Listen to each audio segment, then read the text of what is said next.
Section 1. The Town That Hides Too Much. Let's start here. There is a small coastal town in Rhode Island where the same family has lived in the same house on the same street for over 2 decades. Their neighbor is a man in a wheelchair who is supposedly a decorated police officer.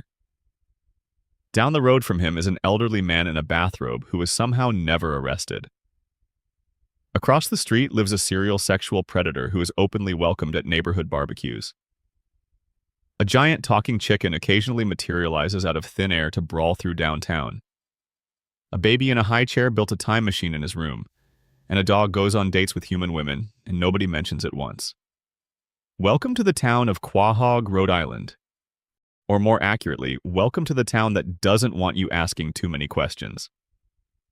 Family Guy has been on television since January 31st, 1999, which means that for over 25 years, millions of people have sat down, pressed play, and let this animated family absorb their attention for 22 minutes at a stretch. Over that time, the show has amassed a universe so densely layered, so deliberately contradictory, so riddled with dropped threads and unexplained phenomena, that a complete accounting of everything that was never resolved would fill a document thicker than any episode guide. And tonight, that is exactly what we are going to explore. This is a video designed for falling asleep to. That is not a backhanded compliment. There is something genuinely comforting about a slow, deliberate walkthrough of a fictional world you already know. The Griffin family house is a familiar place.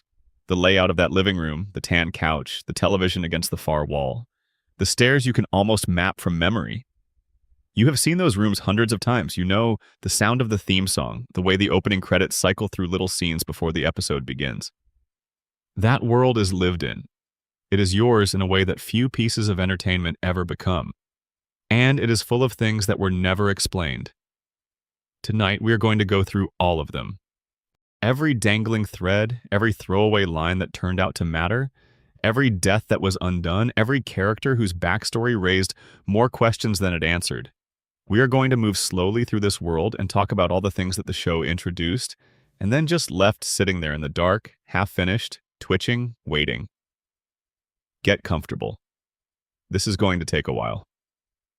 Before we go any further, drop a comment and let me know where in the world you are watching from and what time it is there. Whether you are in the middle of a quiet Tuesday night, or tucked in on a Sunday afternoon, or somewhere between midnight and 3 in the morning, not entirely sure how you got here, tell me. The comment section for these videos is always one of my favorite parts. And if you enjoy what we do here on Uncle Guy Lore, hitting subscribe costs you absolutely nothing, and it means a great deal to a small channel. We cover deep lore from animated worlds in the most relaxing way we know how, and every subscriber makes it easier to keep doing exactly that. Now, let us begin with the first great mystery. Not the biggest one, but the one that sets the tone for everything else. And that is the simple, strange, foundational question at the heart of Family Guy itself. Why does this family exist the way it does? There is something worth sitting with before we start pulling at the specific threads. When you watch a show for 25 years, whether you have seen every episode or you dip in and out, or you have it running in the background of evenings that eventually became years of your life, you accumulate a relationship with its world that is distinct from anything else in your experience of fiction. You do not just know what happened, you know the texture of the place, the specific quality of the light in the living room, the way certain characters hold themselves in certain scenes, the rhythms of dialogue that have become so familiar they are almost like music. Family Guy, for all of its chaos and cruelty and inconsistency, has achieved that kind of familiarity for a lot of people. The Griffin house feels real in the way that only very long-running fiction can achieve. You have spent more time in that living room than in most real living rooms you have visited. You know where everything is. You know the sound of the front door. You know the weight of the couch cushions, if you can know such a thing about an animated piece of furniture. And running beneath all of that familiarity, all of that accumulated time with this world, is the persistent sensation that something about it is not quite right. Not in a horror movie way, not in a way that makes you feel unsafe, but in the way a house feels not quite right when you suspect it has more rooms than you have found yet. A door that does not open, a hallway that is slightly longer than it should be given the exterior dimensions. Family Guy is that house, and we are going to find the rooms tonight. Peter Griffin lives at 31 Spooner Street in Quahog, Rhode Island. He works at the Pawtucket Patriot Brewery. He has 3 children, a wife named Lois who comes from enormous generational wealth and married down in a way that nobody in her family ever quite got over, a dog named Brian who somehow has a credit card and a Toyota Prius, and a baby who is, depending on which episode you are watching, either a murderous genius or a fairly average toddler with a British accent. On paper, this is a family. In practice, it is one of the strangest collections of personalities that have ever shared a fictional address. And the address itself is strange. Spooner Street is a residential street in a fictional Rhode Island town. The houses are ordinary, the lawns are ordinary, the cars parked in the driveways are ordinary. And yet, on this particular street, in this particular cluster of houses, there is a concentration of unusual individuals that would tax the credibility of even the most generous suspension of disbelief. Next door to the Griffins is Joe Swanson, a police officer confined to a wheelchair, who is strong enough to outperform most able-bodied officers, and whose marriage to Bonnie has weathered disasters that would have ended any real relationship many times over. On the other side is Cleveland Brown, a soft-spoken man with an inexplicably resonant voice whose bathtub was demolished so many times that it became a running joke about the fragility of his domestic life. Further down the street is Glenn Quagmire, who is a commercial airline pilot responsible for the safety of passengers daily, and who has a personal life that would disqualify most people from any professional position requiring a security clearance. And just at the corner, almost at the edge of the frame, there is Herbert's house. But we will get to Herbert. The point is that Spooner Street is not a random arrangement of neighbors. It is a specific configuration, a particular gravitational field that has pulled these people together and held them in orbit around each other for 25 years. Whether the show ever intended this or not, there is something intentional feeling about the density of strangeness concentrated in those few blocks. As if the town of Quahog has a center, and that center is this street, and whatever draws unusual things toward it has been doing so for a very long time. The mystery of Family Guy is not any single plot point. It is the entire accumulated weight of 25 years of storytelling that refuses to be consistent. It is the fact that characters have died and come back. It is the fact that the same characters have had their backstories rewritten, their ages shifted, their relationships retroactively altered. It is the fact that the town they live in seems to exist in a permanently warped version of reality, where federal laws apply inconsistently, where a man can be elected mayor of a town and also spend years in a coma, and also be eaten by a catfish, and somehow all of this is canon. We are going to take every major unsolved mystery this show has produced and lay them out one by one in the quiet and the dark, and we will let each one sit there for a moment before we move to the next. There is something strangely peaceful about a mystery that will never be solved. There is no anxiety waiting for an answer that is never going to come. You can simply sit with the question, turn it over in your mind, appreciate the strange shape of it, and then let it go. That is what we are going to do tonight. So take a breath. Find whatever position your body wants to be in. Close your eyes if you want to, or watch the screen in that half-focused way you do when you are hovering between awareness and sleep. The Griffin family will be here when you wake up. They are always here. Section 2. The chicken that started a war. And the mysteries it left behind? There is a giant chicken. His name is Ernie. He is approximately the size of a grown man. He walks upright. He wears clothing. He has a wife, a son, and, according to at least one episode, a house with a mortgage. He is, by every measure you care to apply, a fully functioning member of society in the town of Quahog. And for roughly 20 years, every single time Peter Griffin laid eyes on this chicken, the two of them destroyed entire city blocks trying to kill each other. The origin of this feud, such as it was, is both absurd and completely illuminating about how the show works. It is one of those cases where the explanation provided is technically present, but raises 10 new questions for everyone it answers. Here is what we are told. In the Season 2 episode titled Da Boom, the show provides a flashback. Ernie the giant chicken gave Peter a coupon. The coupon had already expired. Peter, rather than simply declining to use the coupon, immediately launched into a full-scale physical altercation that took both of them through multiple buildings, across rooftops, through office floors, and off the edge of a skyscraper. The first time you see this happen in the show, it is presented as a cutaway, something that happened in the past, a completed and already mythology piece of their shared history. That first fight sequence, when it aired, was something genuinely unprecedented on American animated television. Not because of the violence, which was cartoonish, but because of the duration and the structure. It went on for minutes. It took the characters through the kind of extended, escalating action sequence that you would expect from a live-action film. And it played completely straight, without winking at the audience, without acknowledging its own absurdity. The show simply committed to the premise: two characters having an enormous, property-destroying brawl over an expired coupon, with the sincerity of an action movie. Every subsequent chicken fight followed this template. Each one was longer and more elaborate than the last. Each one took the characters to new locations and involved new forms of collateral damage.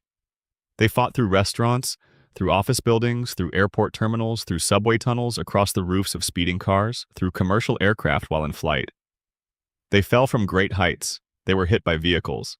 They survived things that would have killed any real person or chicken. The fights became the punctuation marks of the show's seasons. You knew, watching any given Family Guy season, that at some point Ernie was going to appear and the world was going to stop for a few minutes while Peter and the chicken worked something out. Or failed to, because the feud never ended. Every fight concluded with one of them apparently defeated, usually Ernie, and then in the final moment, an eye would open. A hand would move, and you knew it was not over. But then we get the time travel episode.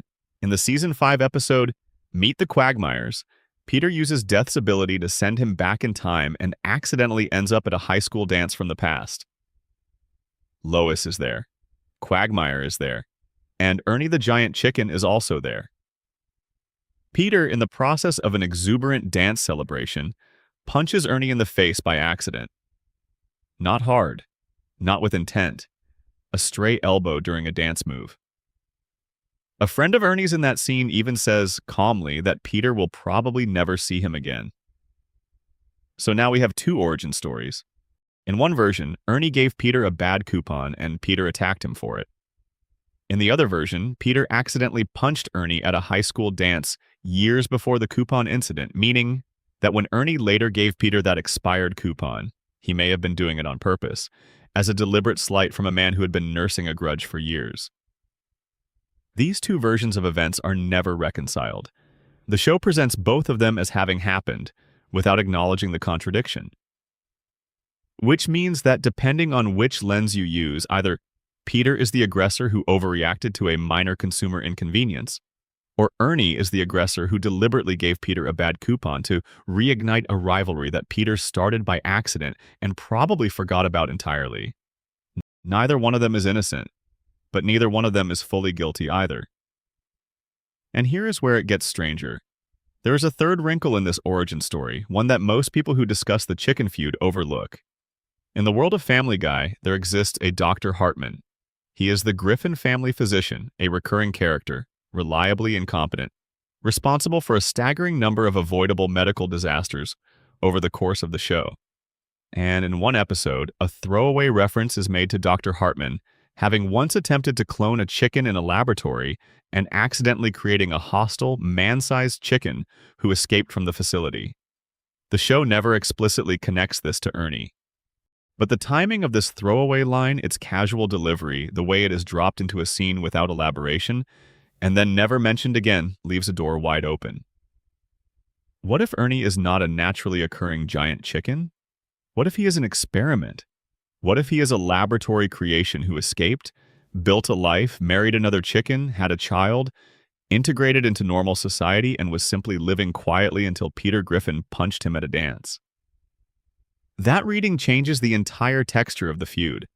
Ernie would not just be a grumpy, anthropomorphic chicken with a grudge. He would be a created being, possibly without parents, possibly without a natural origin, who somehow found his way into a community and made a life for himself. The expired coupon incident would not just be pettiness. It would be a man, or a chicken man, trying to participate in the ordinary social rituals of his community and having his dignity rejected by a person who had already hurt him once before. Family Guy never goes there. The show never leans into the tragedy of Ernie's potential origins. It plays the fights entirely for spectacle. But the suggestion is there, sitting in the background, never confirmed and never denied. Ernie has a son. This is confirmed in the later seasons. The son appears briefly in at least one episode. We never learn the son's name during most of the show's run. We never see what life looks like for a family of giant anthropomorphic chickens living in Rhode Island. There are apparently enough of them to have a community, because in one episode, a headless chicken at a veterinary office tells Peter that he has a bad reputation in the chicken community. Not in the neighborhood, not in the town, in the chicken community. There is a community. It has a reputation system, it has interpersonal dynamics, and Family Guy never once explores any of this. That community exists just off-screen throughout the entire run of the show. You can almost feel it there, behind the scenes of every episode that does not feature a giant chicken. Ernie's wife Nicole, who is also a giant chicken and appears in a few later episodes, has a relationship with Lois that the show hints at repeatedly without ever developing. Lois and Nicole apparently know each other independently of their husbands.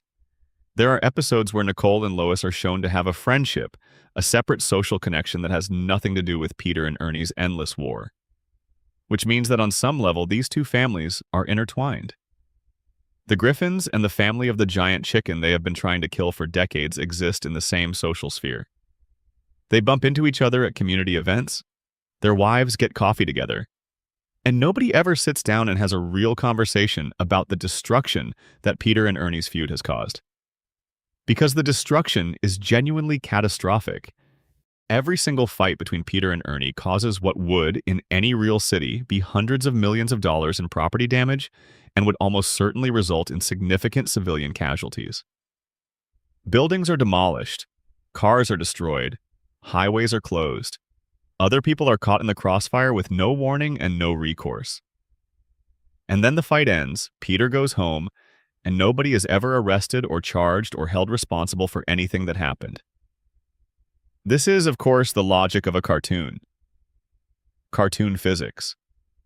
The reset button applies to property damage the same way it applies to death. Everything goes back to normal between episodes. But the chicken feud is one of those places where the show's refusal to address consequences feels most pointed, because the fights are so elaborate, so prolonged, so clearly intentional in their escalation. These are not accidents. These are two individuals choosing, over and over again, to resolve their conflict through violence rather than conversation. In one of the later chicken fight episodes, Peter actually articulates this. He delivers a monologue about what it is like to live with the constant threat of Ernie's sudden appearance. He talks about flinching when doors open, about scanning crowds for giant chickens, about flipping his porch light on every night before bed just to make sure Ernie is not standing there in the dark.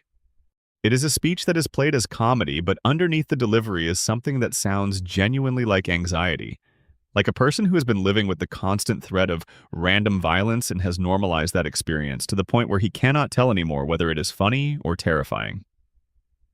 The feud ultimately ended in the season 23 episode titled The Chicken or the Meg. It ended not with Peter winning, not with Ernie winning, but with Meg. She ripped Ernie's head off, fully and finally.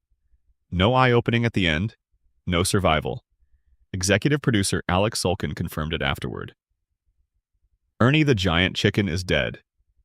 The rivalry that began with an expired coupon and stretched across 2 decades of television ended with Peter's daughter solving the problem in about 30 seconds. There is something quietly profound about that ending.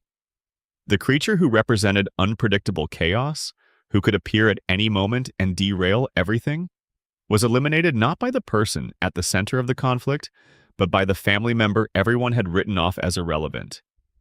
But here is the mystery that the ending created rather than solved. Ernie had a son. Ernie's son was seen in at least one episode, alive, building a relationship with his father. Ernie's wife Nicole was shown in later episodes living in the same house, building a separate friendship with Lois. When Meg killed Ernie, what happened to that family? What happened to Nicole? What happened to the unnamed son? What happened to the chicken community whose reputation Peter had damaged? We will never know, because the show killed Ernie, confirmed the death, and then moved on. Those questions are still out there. Somewhere in Quahog, Nicole the giant chicken is a widow. Somewhere in that town, a young giant chicken is growing up without his father. And the woman responsible for his father's death is still eating breakfast on the same street. That is the chicken mystery. Not why the fights happened. Not how Ernie was created.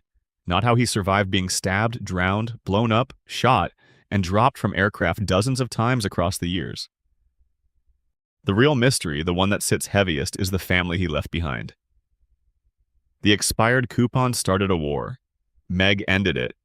And somewhere in the margins of a show that never quite knew how to handle its own lore, a family of giant chickens is dealing with grief. Section 3. The question of Stewie Griffin. What is he and who can hear him? There is a baby sitting in a high chair. He is 1 year old. He has a football-shaped head, a round body, and a yellow shirt. He is wearing a diaper. And he is, right now, in the middle of designing a neutron bomb with the specific intention of collapsing the structural integrity of his childhood home and taking his entire family with it. His mother walks in. She smiles at him. She adjusts his bib. She makes the sounds adults make to babies, gentle, meaningless, affectionate sounds. And he looks at her with eyes that carry the cold calculation of a man who has studied his enemy for a year and knows exactly how she takes her morning tea. Stewie Griffin is the most unsolvable mystery in Family Guy. Not because the show refuses to explain him, but because every explanation the show offers creates 3 more contradictions. And after 25 years and over 400 episodes, the character has accumulated so many layers of conflicting information that pinning down what Stewie actually is has become genuinely impossible. Let us start with the most basic question. Can people hear Stewie when he talks? Seth MacFarlane was once asked in an interview what the single most frequently asked question about Family Guy was. His answer was immediate. He said it was this one: who can understand Stewie? And his answer to that question changed multiple times over the course of the show's run. In one interview, MacFarlane said that everyone in Family Guy can hear and understand what Stewie says. All of them. The reason they do not react is not because they cannot understand him. It is because he is a baby. They hear a baby talking and they simply do not take it seriously, the way you would hear a very young child say something precocious and smile and move on rather than engaging with the content. Then, at a Comic-Con panel in 2011, MacFarlane provided a different answer. He said that Brian always understands Stewie. Chris sometimes understands him, and Peter, Lois, and Meg generally do not. But he immediately qualified this by saying that these are not rules so much as defaults and that the writers will break those defaults whenever comedy requires it. Then, in the season 19 premiere, an episode specifically titled Stewie's First Word, the show attempted to address this directly within the text itself. Stewie yells a curse word loudly and emotionally in a public setting, and everyone in earshot can suddenly understand him. And when Brian, baffled, points out that Stewie has been talking for years and asks why everyone can understand him now, Stewie's explanation is that intense emotion seems to break through, that he can be heard when he is feeling something strongly enough. This is a beautiful explanation. It is also completely incompatible with dozens of earlier episodes where Stewie was heard clearly by strangers, while he was calm, deliberate, and in full control of himself. The show knows this, and it has made jokes about it. In the episode E Peterbus Unum, there is a cutaway to a distant future in which students are watching an old episode of Family Guy in what appears to be a media studies class. One student raises his hand and asks, "So can the family understand the baby, or what's the deal with that?" And the teacher does not answer. She just moves on. The show looked directly into the camera on that one. Here's the thing about the Stewie mystery that goes deeper than the question of who can hear him. The real question is what Stewie is at a fundamental level. In the first 3 seasons of Family Guy, the answer seemed straightforward. Stewie was an evil genius baby, not a metaphor, not a product of someone's imagination. An actual one-year-old child who had developed intelligence, vocabulary, technological capability, and murderous intent that went far beyond any biological explanation. He built a laser gun in his crib. He constructed a mind control device. He ran calculations on a chalkboard. He had files on world leaders. He had a map with pins in it, and nobody ever offered a reason for why this baby, in particular, in this family, was the way he was. Where did the intelligence come from? Peter Griffin is not a genius. Lois Pewterschmidt Griffin is clearly intelligent. She was educated, she plays piano well. She navigates complex social and political situations with more grace than her husband. But she is not a super genius either. There is nothing in either parent's genetic history that explains a child who could build functional technology before his second birthday. The show gestures at an explanation once.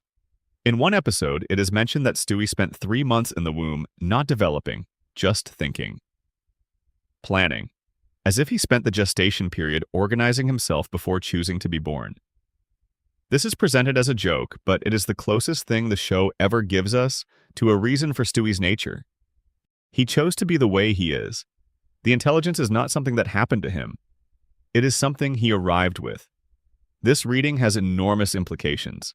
If Stewie's intelligence is self-generated, if he arrived in the world already complete in some way, then he is not a product of his environment. He is something older, or stranger, or more deliberate than a simple baby. He might be, as some fan theories suggest, not quite human in the way the rest of his family is human. Not in the sense of being supernatural, but in the sense of being something that chose to incarnate in this particular body, in this particular family, for reasons that have never been explained. The Bertram connection makes this more complicated. In the Season 3 episode, A Mission Impossible, Stewie encounters Bertram, another unborn potential sibling, who exists in the sperm bank Peter donates to. Bertram is essentially Stewie's intellectual equal in a tiny, unborn body. He is cunning, articulate, and immediately recognizes Stewie as a rival. Their feud stretches across multiple episodes and involves time travel, assassination attempts, and the deliberate alteration of historical events. The stakes of their rivalry are, at certain points, nothing less than the survival of the human species. What is Bertram? He is Peter's biological son through a surrogate, a child who shares half of Stewie's genetic material. And he has the same unnatural intelligence, the same old soul voice, the same capacity for complex planning and interpersonal manipulation. Which suggests that whatever Stewie is, it is not entirely about Stewie specifically. Something in Peter Griffin's genetic material, or something in the universe of this show more broadly, produces these kinds of children. Children who arrive knowing things. Children who see the world the way adults pretend not to. Then there is the British accent. In the Season 16 episode Send In Stewie Please, the show does something quietly extraordinary. In what is essentially a bottle episode set in a school counselor's office, Stewie sits across from a therapist for 22 minutes and has a real conversation. It is the most intimate episode the show had produced in years. And in the middle of it, Stewie reveals that his British accent is fake. He does not actually have a British accent. He put it on deliberately as a young child and has maintained it so consistently for so long that it has become his voice. The implication of this is staggering. Stewie Griffin chose his voice the way you would choose a costume. He decided, at some point during his very early childhood, that he wanted to sound like a British character from a villain archetype, and he committed to it completely and permanently. Why the episode never fully answers this. The therapist probes at it, Stewie deflects with humor. There is a suggestion that the accent is part of a performance, that the version of himself Stewie presents to the world is deliberate and constructed, and that underneath it there is something softer and less certain that he does not want people to see. But then the episode ends. Stewie leaves the therapist's office, and in subsequent episodes, he still has the British accent. Nothing changed. The show gave us the most intimate window it had ever provided into Stewie's interior life, revealed that his most defining characteristic is a deliberate fabrication, and then put everything back exactly as it was. That is not just a storytelling choice. That is a philosophy. Family Guy, when it pushes at the hidden depths of its characters, always ultimately pulls back. The mystery is more comfortable than the answer. Stewie with an unexplained past is more interesting than Stewie fully explained. There is also the question of what happened to evil Stewie. In the early seasons, Stewie's defining purpose was the murder of his mother Lois. This was not a vague antagonism. It was specific, plotted, resourced, and pursued with genuine effort across dozens of episodes. He built weapons specifically designed to kill her. He wrote in his journal about it. He had timelines and contingency plans. And then, gradually, without formal announcement, it stopped. The show essentially retired the evil genius premise over the course of seasons 4 through 6, replacing it with a gentler Stewie who formed genuine friendships, expressed vulnerability, and became a beloved comedy partner to Brian rather than a one-toddler apocalyptic threat.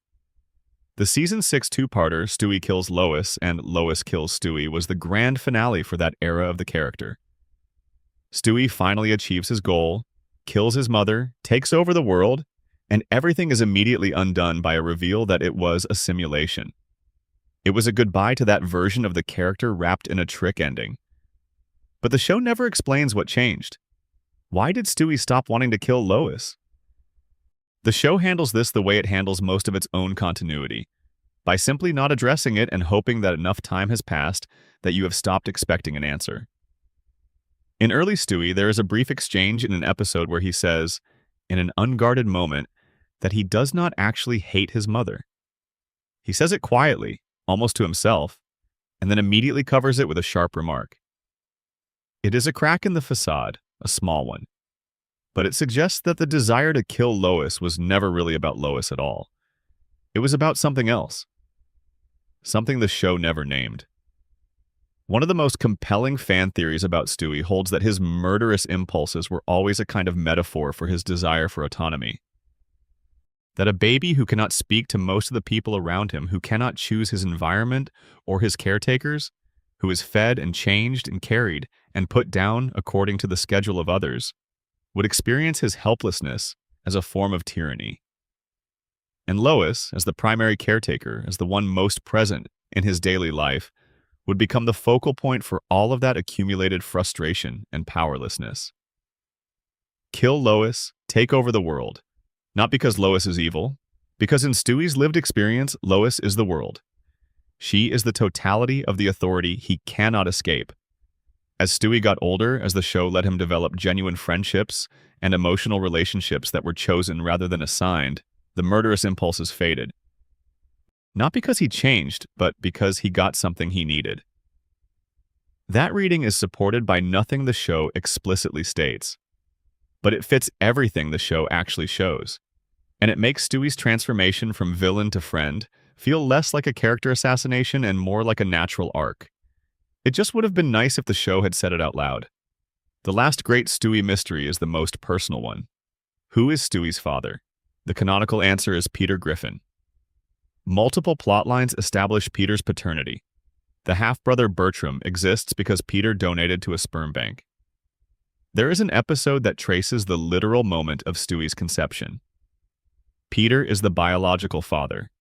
But there is a joke from a much earlier episode, from the Fox Band Season 8 episode Partial Terms of Endearment, where Lois casually mentions that Meg gave birth to Stewie. It is throwaway, delivered as a dark joke, and Meg does not react to it at all. The joke is probably nothing, probably just a deliberately absurd provocation from a show that traffics in exactly that kind of thing. But the fact that Meg does not react is strange. Normally, Meg reacts to things, especially to things that reference her in any way. Her silence on that particular joke has been noticed by a subset of fans who have spent considerable time thinking about it. Was it an oversight? Almost certainly. Is it funnier if it is not? Absolutely. Stewie Griffin remains, after more than 25 years, the character about whom the show has said the most and resolved the least. He is fully drawn and fundamentally inexplicable. He is the mystery that is never going to be solved, and maybe that is exactly right. Some things should stay inexplicable. Section 4. Brian Griffin. The dog who remembers something he should not know. Close your eyes for a moment if you want. Picture the Griffin living room, the tan couch, the television, Peter in his usual spot, and Brian sitting upright holding a martini glass, watching the news with the posture of someone who has attended at least 3 dinner parties this month and has opinions about the wine. Brian Griffin is a white Labrador retriever. He is 10 years old by the show's internal accounting, which in dog years would be the equivalent of somewhere in his 70s. He drives a Toyota Prius. He has a credit card. He attended Brown University, an Ivy League institution, and dropped out 1 credit short of graduating, which the show uses as a running joke about his habitual underachievement. He has been a substitute teacher, a taxi driver, a cocaine addict, a sober man, a published author of a terrible self-help book, an unpublished author of a serious novel that nobody wanted, a police dog, a drug-sniffing dog, and at various points the most and least reliable moral compass in the Griffin household. He was also, in season 12, hit by a car and killed. Mourned by his family in a scene that was played completely straight. Replaced by a dog named Vinny. And then brought back to life 2 episodes later when Stewie used a time travel device to prevent the accident from happening. We will get to that. But first, the question that has followed Brian Griffin since the first episode. How is Brian Griffin the way he is? What happened to him? Where did a talking, intellectually sophisticated, emotionally complex dog come from? The show's canonical answer to this question has changed at least twice. In the early episodes, most prominently in the season 1 episode, Brian, Portrait of a Dog, it is established that Peter found Brian as a stray, wandering the highway, and took him home. Brian's human qualities are simply present from the moment of his introduction. The show does not explain them. Peter does not appear surprised by them. The family treats Brian as a given. Then, in a later episode, The Man with Two Brians in season 7, Brian shows the family old home videos of himself as a puppy. And in these videos, he is already in the Griffin house. Not on the highway, not as a stray. He appears to have always been there. This flatly contradicts the earlier origin story. Then, in season 18, Shortcuts restates the adoption from the highway version, with a new detail. That when Brian was adopted from the highway, he had to leave behind a friend named Shredder, who has apparently been angry about it ever since. 3 different versions of the same origin. The show never reconciles them. The question of Brian's intelligence is, if anything, even more mysterious than the question of his origin. His parents are Coco and Biscuit, both normal dogs, both incapable of speech, both depicted in the show's flashbacks as ordinary animals with no unusual characteristics. Brian's father, Coco, died after being hit by a truck, in a scene that is played as genuinely sad. His mother, Biscuit, gave Brian away from a puppy mill in Austin, Texas, or Houston, depending on which episode you are tracking, so that he could have a better life. None of this explains Brian. Ordinary dogs producing an offspring who can hold a sustained conversation, drive a car, maintain a credit card, attend university, and write novels, however bad those novels might be, is not explained by genetics. Something happened to Brian that the show never accounts for. The CIA theory is one of the more convincing fan theories about this. It draws on the fact that Family Guy and American Dad share a universe.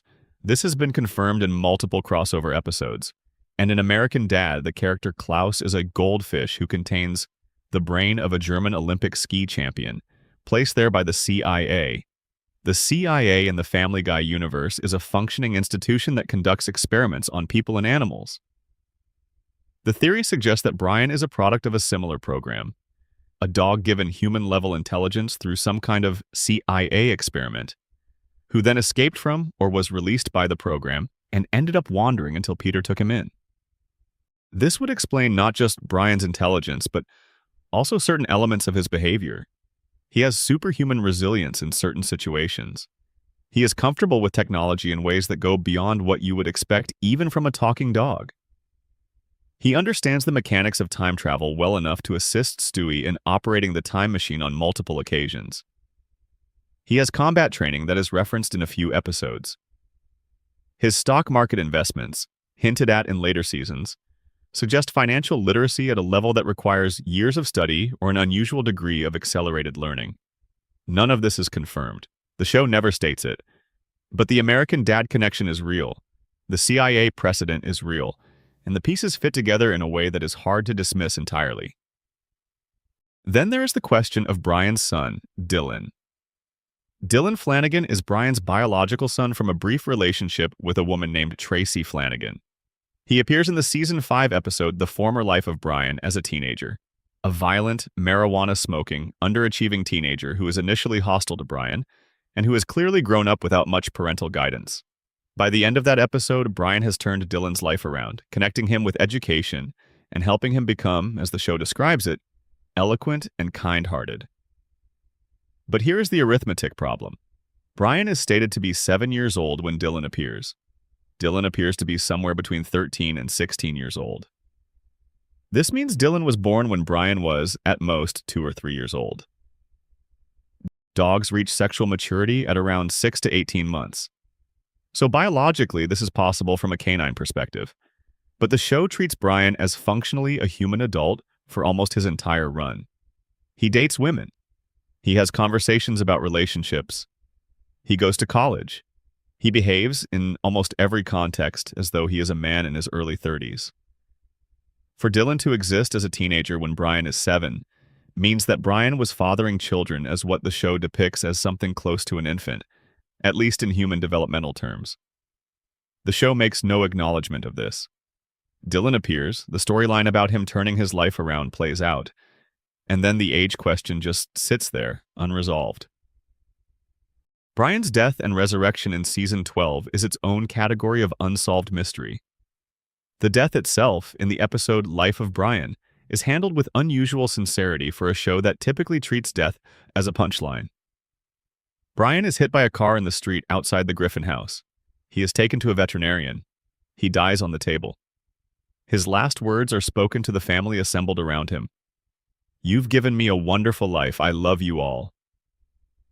It is a genuinely affecting scene, and the episode treats it with real gravity. The family mourns. Stewie is devastated. A new dog, Vinny, is introduced.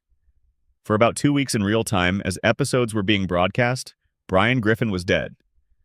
Then, in Christmas Guy, Stewie uses a time travel device to go back to the day of the accident and pushes Brian out of the path of the car. Brian survives. Vinny disappears from the timeline. Everything goes back to normal. The fan reaction to this sequence was enormous. The death trended on social media. National news outlets covered it. The response to the resurrection was equally massive, a mix of relief and anger. Relief that a beloved character was back. Anger that the death had been used as a rating stunt without any lasting consequence. But here's the mystery that nobody quite resolved. In the episode Stewie's Time Travel, it is explicitly established that when you change a timeline, you do not simply undo events, you create a new branch. Other versions of the timeline still exist. Somewhere in the Family Guy multiverse, there is a timeline where Brian is still dead, where Vinny is the Griffin family dog, where Stewie's grief was never resolved. And the show has referenced alternate timelines enough times, most extensively in Road to the Multiverse, to establish that these branches are real places with real people in them. So there is a Stewie somewhere, in a branch of the Family Guy multiverse, who never got his best friend back. The show does not dwell on this. It moves on, as it always does. But the question of what happened in that other timeline, of whether that Stewie found a way forward or spent the rest of his life grieving, is the kind of thought that is very easy to fall asleep thinking about. The greatest Brian mystery, though, is the one right at the surface. The one that the show almost never addresses, but that is present in every single scene he appears in. Brian Griffin is going to die. Not from being hit by a car, not in the way that the show already undid, but in the ordinary way, the biological way. At the rate he ages, slowly but undeniably, Brian Griffin is a dog, and dogs do not live as long as humans. The Griffins will outlive him. Stewie will outlive him. Peter, who is described as being in his early 40s through most of the show's run, may well outlive him. The show has gestured at this in a couple of episodes without committing to it. In Stewie Griffin, The Untold Story, Stewie travels to a possible future and sees Brian in heaven. Brian is there with Vincent van Gogh and Kurt Cobain and Ernest Hemingway, which tells you something about how the show frames his artistic ambitions. His death in that future is attributed in a punchline to having eaten chocolate from a trash can. It is played for laughs, but underneath the joke is something genuine. Brian's mortality is coming. The show has always known it is coming. The closest they ever got to acknowledging it with real weight was the death in life of Brian, which they immediately undid. The unasked question, the one that Family Guy will almost certainly never answer, is what happens to Stewie when Brian eventually dies for real. Not in a way that can be undone. Not in a way that a time machine can fix. When the dog who was the only person who really listened to Stewie, who took him seriously, who treated his intelligence with the respect it deserved, when that dog is simply gone, what happens to Stewie then? Section 5. The Many Fathers of Meg Griffin and the Woman She Could Have Been. There is a young woman in a pink beanie hat sitting at the kitchen table. She is not having a great day. She was not having a great yesterday either. The year before that was also not particularly good. She is 15 years old, then 16, then 17, then 18, then back to somewhere around 15 depending on which episode you're watching, in a town that seems constitutionally incapable of letting her have a single, unambiguous moment of dignity. Her name is Meg Griffin, and she is, depending on which layer of the show's lore you're examining, one of the most mysterious characters in the entire series. Not because she has dramatic secrets, not because she is secretly a super genius or a supernatural entity. Her mystery is quieter than that, and in some ways more affecting. Meg Griffin is mysterious because the show can never quite decide what she is. She is the character who is simultaneously the most human and the most erased. She is the person everyone in the show treats as a footnote, who the audience is invited to laugh at rather than root for, and who, when examined closely, is the person the show has given more unresolved questions about than almost anyone else. Let us begin with her father. In the Season 3 episode Screwed the Pooch, Brian Griffin is on the stand in a custody hearing, attempting to demonstrate his capability as a father figure. Peter, trying to help, starts asking Brian questions about the Griffin children, things that only a good father figure would know. One of those questions is about Meg's real father, and Brian answers without hesitation, Stan Thompson. Meg, sitting right there at the table, cannot hear this. She has headphones on. Music is playing. She misses the single revelation that would have explained her entire family situation. Stan Thompson. The show never tells us much about him. He is mentioned by name only a handful of times in the canonical episodes. He appears in what seems to be a fan canon episode rather than in the actual broadcast series. What the show establishes is that at some point before her marriage to Peter, Lois Pewterschmidt had a relationship with a man named Stan Thompson, and that relationship produced Meg. The implications of this are profound. Peter Griffin, who spends much of the show's middle and later run treating Meg with open contempt and cruelty, is not Meg's biological father. He is her stepfather, her adoptive father, the man who chose at some point to raise another man's child as his own. And somewhere in that choice, in that original decision to treat Meg as his daughter, there is a version of Peter who was capable of generosity, who was willing to raise a child who did not share his blood, who looked at this baby and said, yes, she is mine. That person is almost unrecognizable from the Peter who shows up in later seasons. But he had to have existed. The decision had to have been made. The question is, what happened between that moment and the version of Peter who treats Meg as an inconvenience?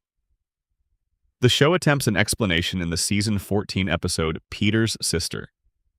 In this episode, it is revealed that Peter was physically and emotionally abused by his own sister Karen when they were growing up.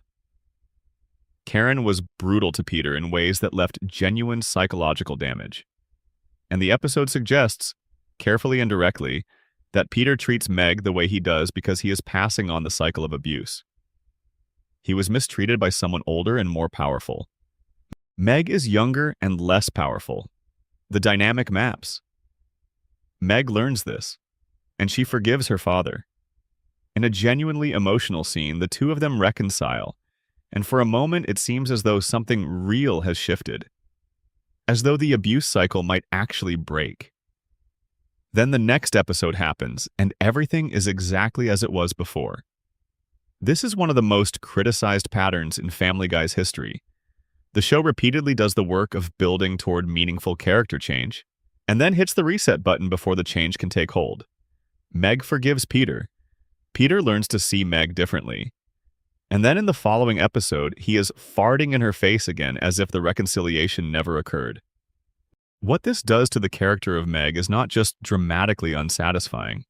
It is, when examined seriously, a kind of ongoing erasure. Meg is given agency. She confronts her family. She stands up for herself. She forgives from a place of genuine understanding. And then that agency is taken away. She is reset to victim.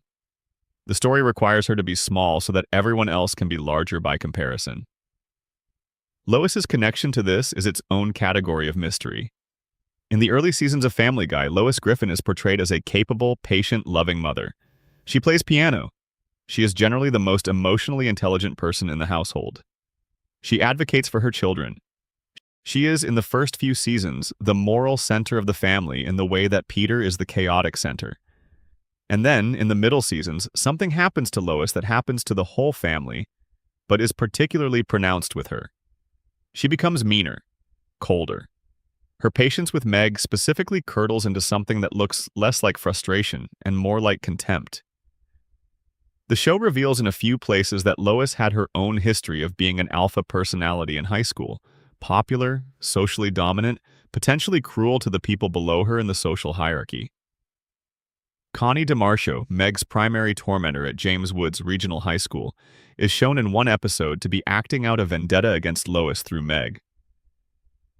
Connie's parent was apparently one of Lois's victims in high school. Connie is doing to Meg what Lois once did to others, which means that part of what Meg is enduring is a consequence of who her mother was before she was born. She is inheriting the social damage her mother created, in the same way she is inheriting the psychological damage her adoptive father Peter absorbed. Meg Griffin is surrounded by cycles she did not create and cannot escape. And yet, when the show stops using Meg as a punching bag and actually invests in her as a character, something interesting happens. In the season 13 crossover episode where the Griffins meet the Simpsons, Meg befriends Lisa Simpson. Lisa, recognizing a kindred spirit, a girl who is overlooked and undervalued in her own family, encourages Meg and discovers that Meg has a genuine talent for playing the saxophone. The two of them connect in a way that feels completely unforced. Meg, given someone who actually listens to her, is funny, warm, perceptive, and kind. In A Fistful of Meg, she demonstrates that she can handle herself in a fight. In Lego My Mego, Brian and Stewie go to significant lengths to rescue her from human traffickers, and she proves resourceful and resilient throughout the ordeal. In later seasons, around season 14 and onward, as more women were added to the writing staff, Meg starts getting episodes where she is competent and tough and interesting. She was always these things. The show just preferred not to let them be visible. Now here is the deepest unsolved mystery surrounding Meg Griffin, and the one that the most devoted fans of the show spend the most time on. What would Meg Griffin's life have looked like if she had been raised differently? The show gives us glimpses. In the Road to the Multiverse episode in Season 8, Brian and Stewie travel through alternate universes and visit various versions of reality. In one of these alternate realities, there is a brief glimpse of a Meg who is treated well, who is happy, who exists in a family that is not constantly grinding her down. That version of Meg is confident. She is warm without the defensive edge that the canonical Meg develops over years of mistreatment. She is the person that the canonical Meg might have been if things had gone differently. She appears on screen for maybe 15 seconds. She is never named explicitly. And then the episode moves on to a different universe. But for those 15 seconds, you can see something. A life that was entirely possible. A character who, in a slightly different configuration of her circumstances, would have been one of the most genuinely likable people in the entire show. That alternate Meg is the ghost that haunts every canonical Meg scene. The person she could have been, forever slightly out of reach, visible only in universes the show barely visits. The tail revelation from Season 5 is another mystery that never goes anywhere. In Forefather, Lois finds a chest of Meg's childhood keepsakes in the attic. She lists them off: baby booties, a bronzed hat, and then mentions a tale. Meg's tale. The line is delivered casually, as one item among others, without dramatic emphasis. And then it is never mentioned again. Was Meg born with a tail? Is this a reference to some unusual birth circumstance? Is it connected to her real biological father in some way? Is it a clue about her nature that the show intended to develop and then abandoned? Nobody knows. It is one of 3 or 4 words in a single line in a single episode, presented without context, never followed up on. The kind of detail that is either a throwaway gag or the seed of something that never grew. And then there's the baby in the locker. In A Fistful of Meg, Meg opens her school locker and a baby is inside. The baby greets her happily. She shoves her textbooks into the baby's face and closes the locker. It is played as a dark joke about Meg having inherited Peter's abusive tendencies. But it also raises a question that the episode does not answer. Whose baby is that? When did Meg have a baby? Is this baby being kept in the school locker full-time? Does anyone know about this baby? The show moves on without addressing any of these questions. The baby is there and then gone. Another loose thread. Another thing that exists in the margins of this universe without explanation or resolution. Meg Griffin is the character who absorbs more of the show's unresolved energy than anyone else. She is the person through whom the most questions pass without being answered. Her father is uncertain. Her nature is uncertain. Her future is uncertain.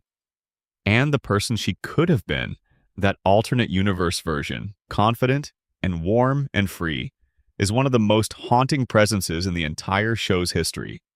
She never gets her story fully told, and somehow that feels deliberate. Section 6. Herbert and the Secrets Behind the Bathrobe. There is a house at the end of Spooner Street. It is a small house, slightly run down in the way that a house becomes run down when the person living in it has been alone for a long time and has stopped noticing things that need fixing. The curtains in the front window move sometimes when you walk past. Not from wind.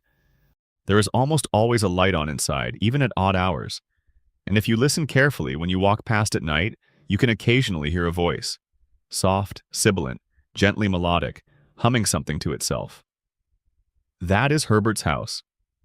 John Herbert is 92 years old. He is a World War II veteran. He is a registered sex offender. He has an elderly dog named Jesse who can no longer use his hind legs and drags himself around the floor with his front paws. Herbert feeds him, walks him after a fashion.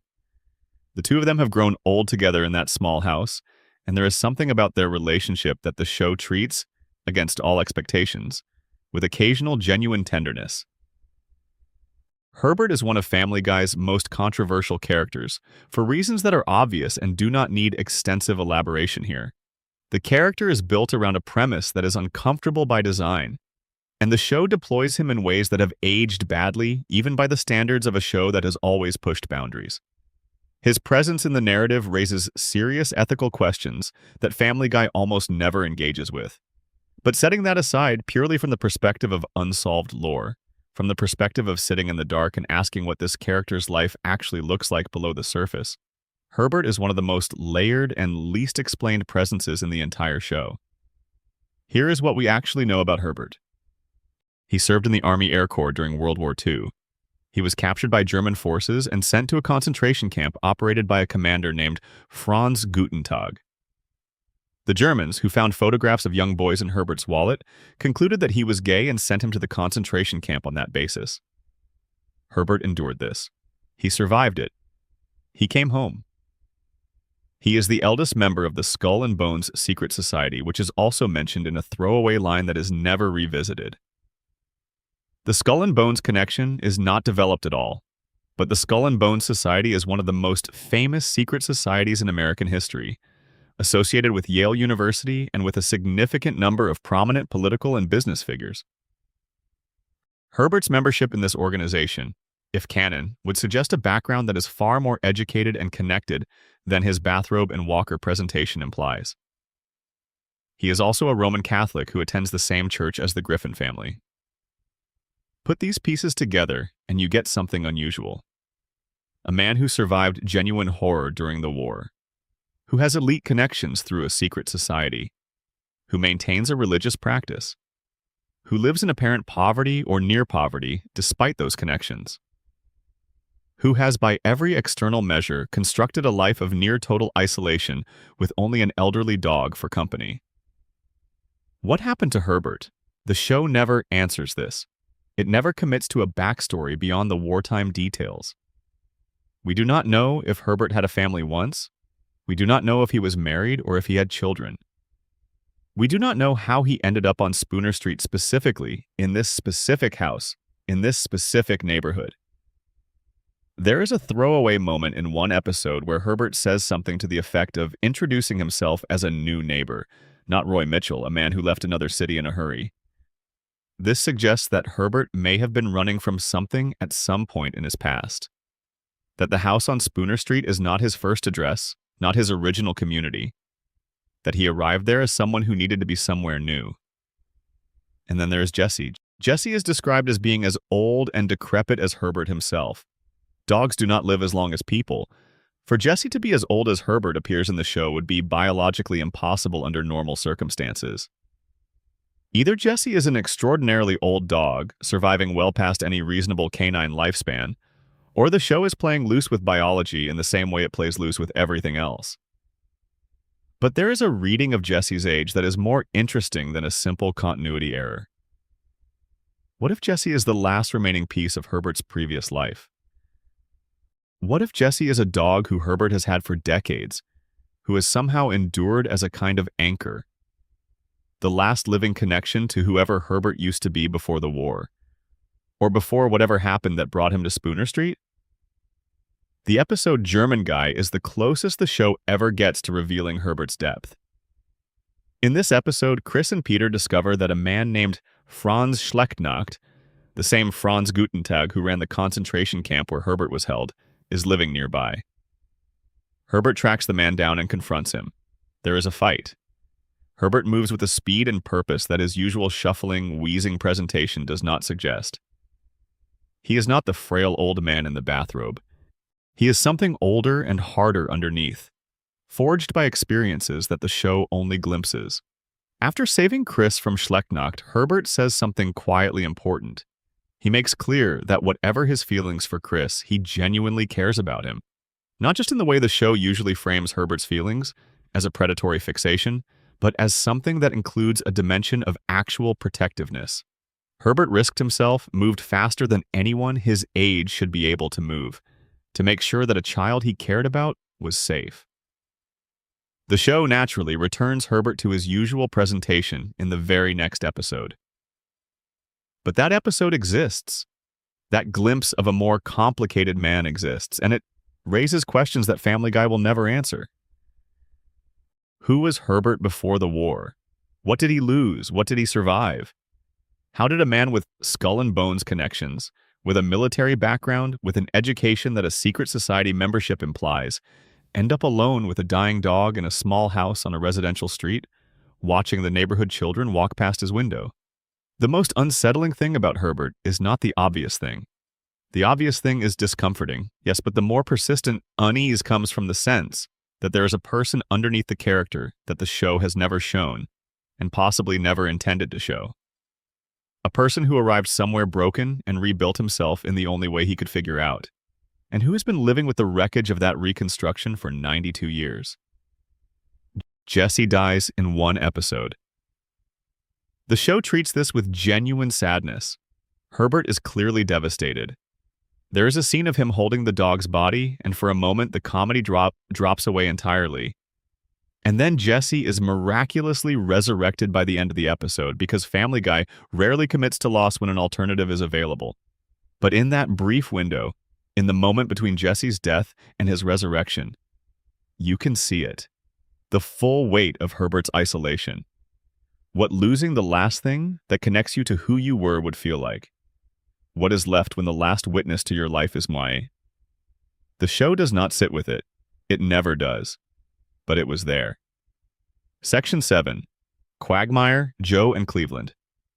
The friends whose secrets were never unpacked. The Drunken Clam. On the corner of a street in Quahog, Rhode Island, there is a bar.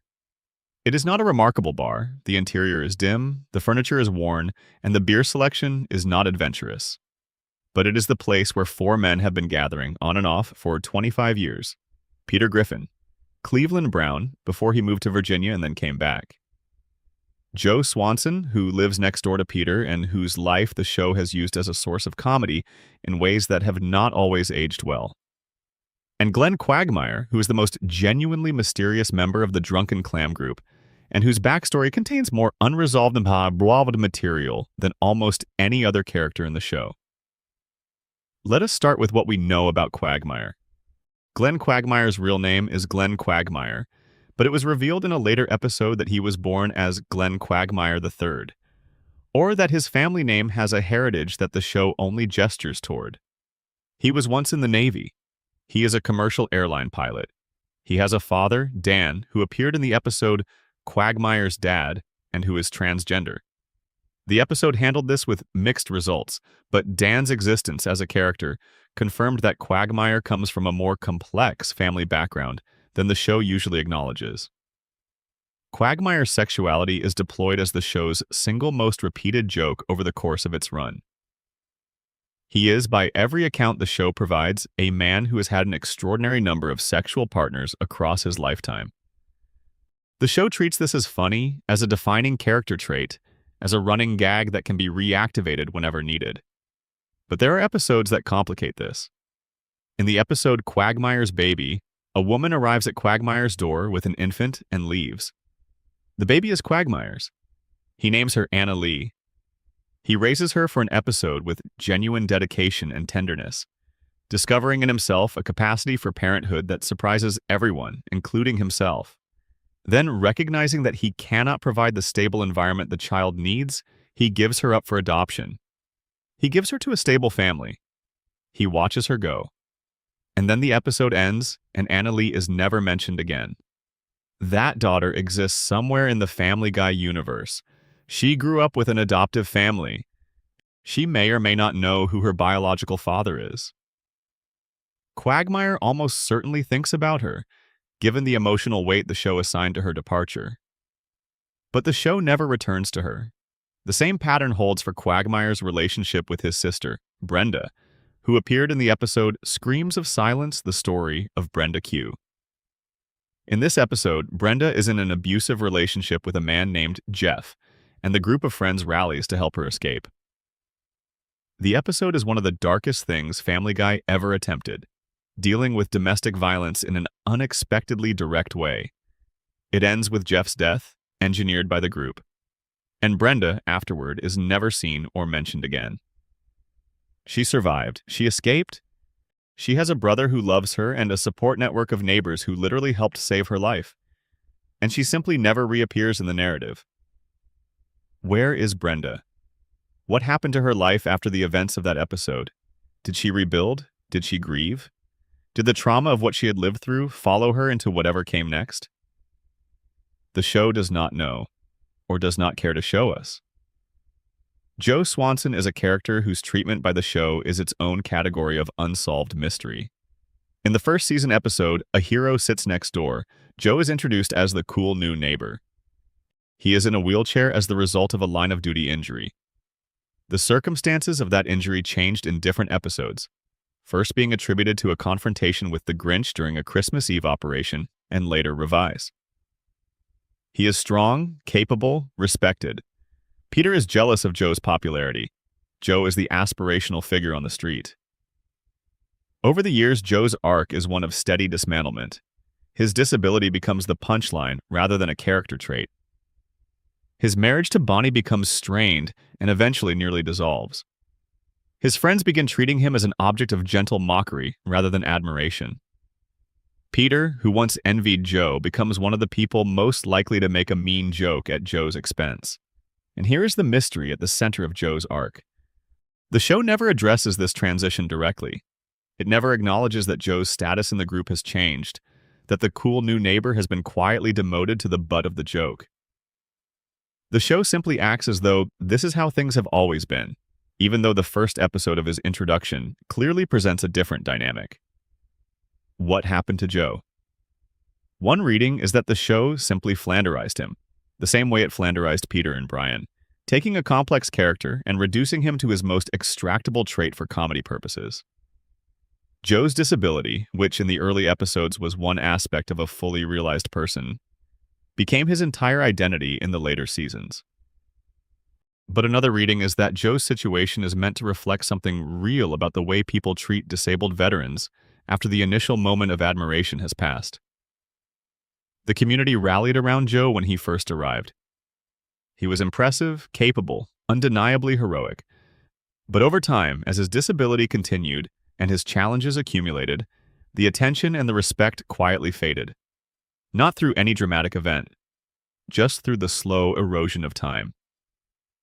This reading is not supported by anything the show explicitly says, but it is supported by what the show shows. And if it is intentional, if the writers were drawing something real about how communities treat people with disabilities, then it is one of the most quietly devastating things Family Guy has ever done without meaning to. Cleveland Brown's departure from the show in Season 8, when he left to star in his own spin-off The Cleveland Show, created a gap in the drunken clam dynamic that the show acknowledged only briefly before papering over it. Cleveland returned to the main show when his spin-off ended, and the show treated his return as though the departure had never really happened. But Cleveland's experiences during The Cleveland Show, his remarriage to Donna, his acquisition of a stepson, the entire life he built in Stool Bend, Virginia, are treated as largely irrelevant to the ongoing Family Guy narrative after his return. He is reintegrated into the drunken clam group as though the years away were a minor interruption rather than a significant chapter of his life. The mystery of Cleveland is not dramatic. It is domestic. It is the question of how a man who built a whole new life in another state simply comes back and picks up exactly where he left off, and whether the people he left behind actually understand how much he changed in the years he was away.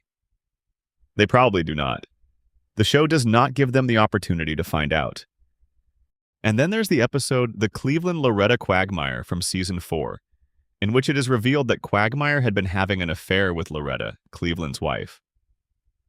When Peter and Brian discover the affair, they do not immediately recognize the man they see with Loretta. They describe him as a skinny white guy, despite the fact that Quagmire's distinctive chin is one of the most recognizable features in the show. This is a plot hole that the show acknowledges with a wink, but it also raises a more uncomfortable question. Quagmire slept with his best friend's wife. Cleveland eventually finds out. The friendship continues. Quagmire is not expelled from the group. There is a confrontation, there is hurt, and then the show resets. But what is the actual texture of that friendship afterward? Cleveland and Quagmire continue to share a bar booth, to go on adventures together, to be presented as members of the same tight circle of friends. Is there a version of that friendship that is genuinely repaired, where the betrayal has been processed and integrated? Or is there a version where Cleveland simply cannot afford to lose the social network and so maintains a friendship that has a crack running through it that nobody ever talks about directly? The show, as always, does not say. The Drunken Clam is a place where four men gather to not talk about the things that matter.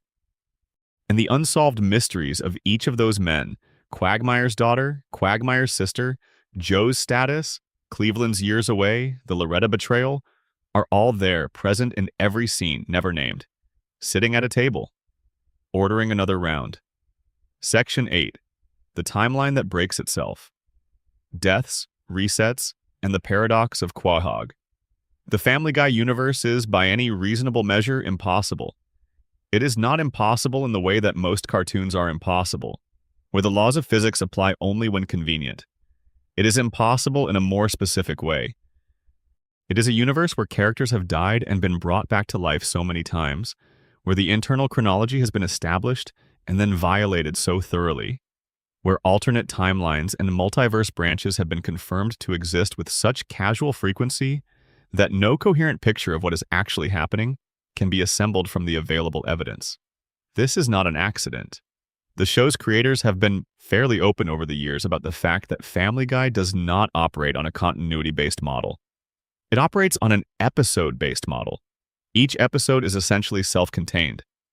The events of last week's episode are the furniture in this week's episode. Present, implied, but not necessarily load-bearing. If a character died 3 seasons ago and the show needs them for a joke today, they might simply appear, perhaps accompanied by a throwaway line about how they are back and perhaps not. But even granting this, even accepting that the show was never designed to be consistent, the accumulated weight of all these violations creates its own kind of mystery. Let us start with the deaths. The list of characters who have died and returned in Family Guy is extraordinarily long. Brian Griffin died and resurrected within a single multi-episode arc in Season 12. Stewie Griffin killed and resurrected several times in various episodes, including the Stewie Kills Lois 2-parter in Season 6, which was revealed to be a computer simulation. The entire cast of the show killed multiple times across various what-if episodes and alternate universe scenarios. Peter Griffin killed in several contexts, including a nuclear explosion in Da Boom that destroyed most of the world's population, and then was followed by a relatively normal episode in the next season.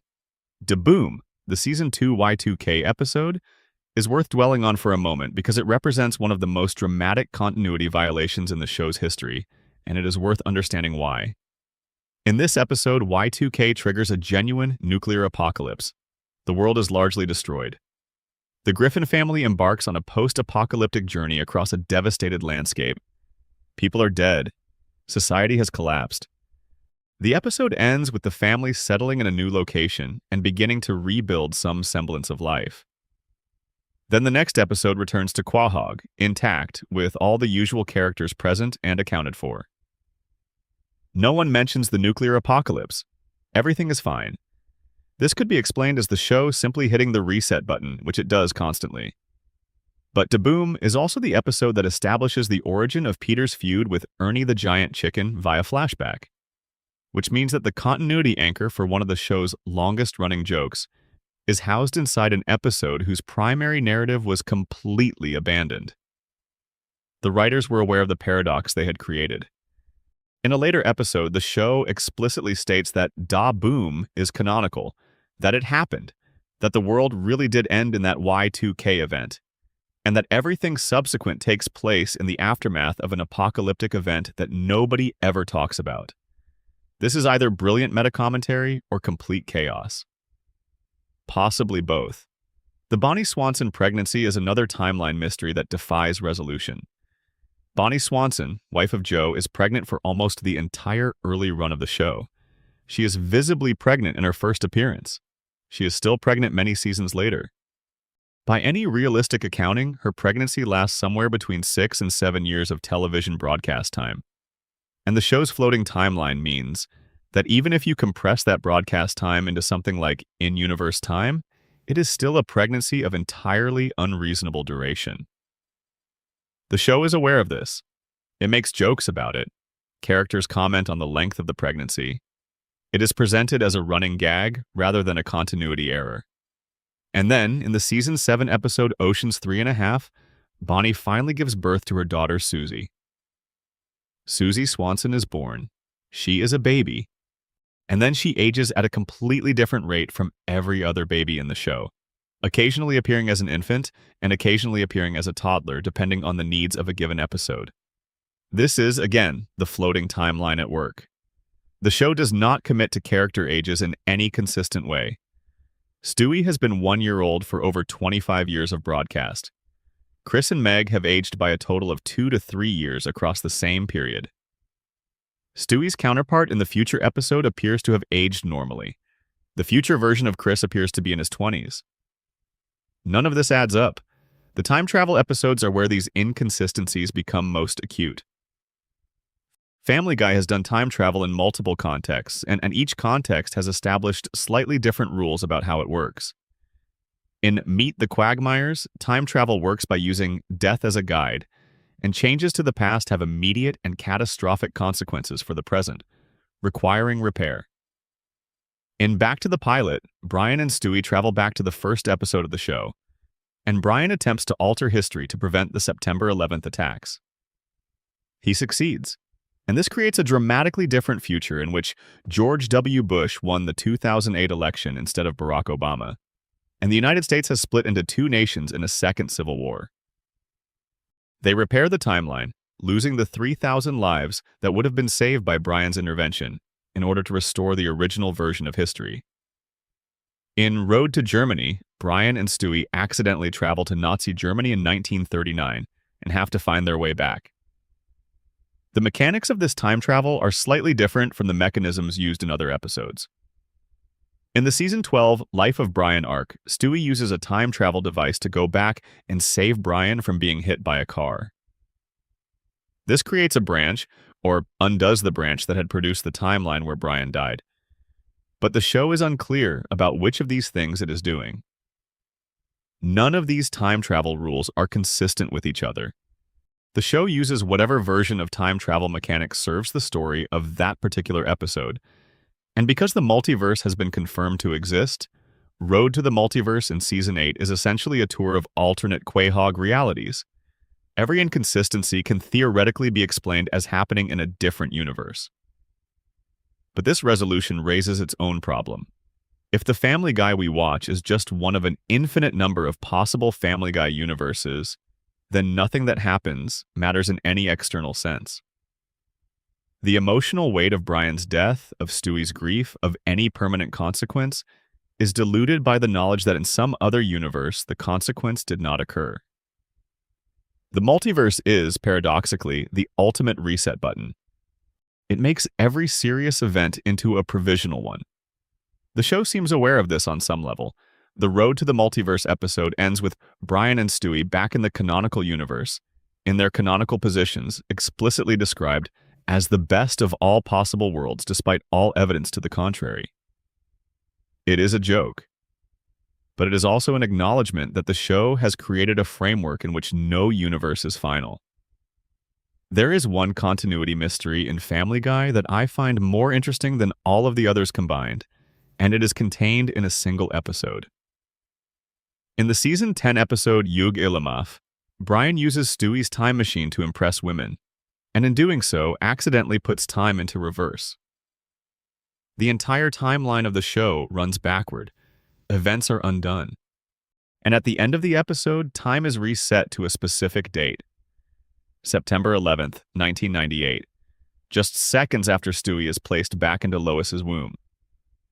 And then, the episode states, the next 10 years play out exactly as they did in the series, which means that from the perspective of the show's internal logic, Brian and Stewie are the only characters who remember the original timeline. They watched their own history happen twice. They knew what was coming. They had to pretend, for 10 years, that they did not. Think about what that experience would be like. Brian watching Peter do the things he knows Peter is going to do.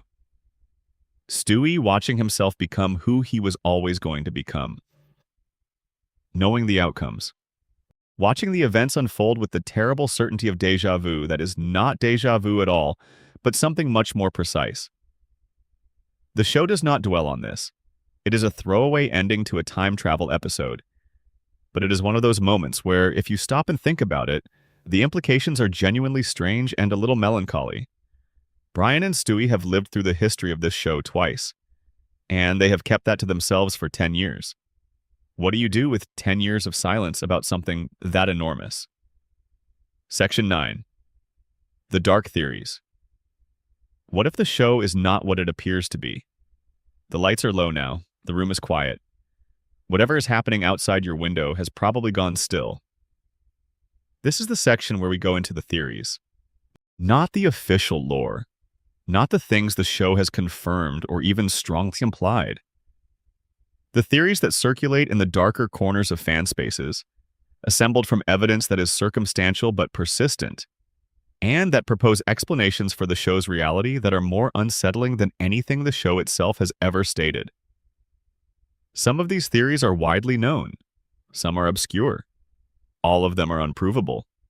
And some of them are the kind of thing that, once you hear them, changes the texture of scenes you have watched 100 times. The first and most famous theory is the one about Peter Griffin. Here it is. None of it is real. The events of Family Guy take place inside Peter Griffin's mind.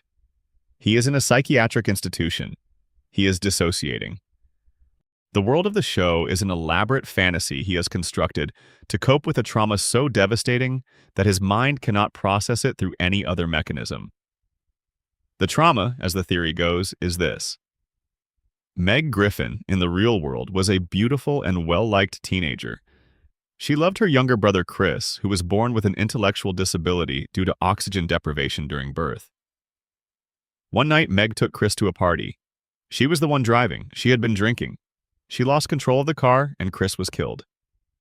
Lois, who was pregnant with a son they would have named Stewie, killed herself in the weeks following Chris and Meg's deaths. Meg died in the crash as well. Peter never met his unborn son. Peter, unable to survive the weight of this reality, retreated into a constructed world. In this constructed world, the family is alive. But the construction is distorted by Peter's grief and guilt. Meg is transformed from the beautiful, popular girl she was into someone ugly and disrespected because Peter still resents her at some deep, unconscious level for the accident that killed everyone he loved. Chris is present but intellectually limited because Peter cannot fully reconstruct a version of Chris that is completely whole. The brain damage from the crash bleeds through. Stewie is the son Peter never met, given a fantasy of enormous intelligence and potential because Peter believes his unborn child had unlimited possibilities. And Stewie hates Lois, in the fantasy, because Peter's grief about losing Lois has curdled into something that his unconscious processes as anger directed at her for leaving. The dog, Brian, is Peter's actual dog from the real world.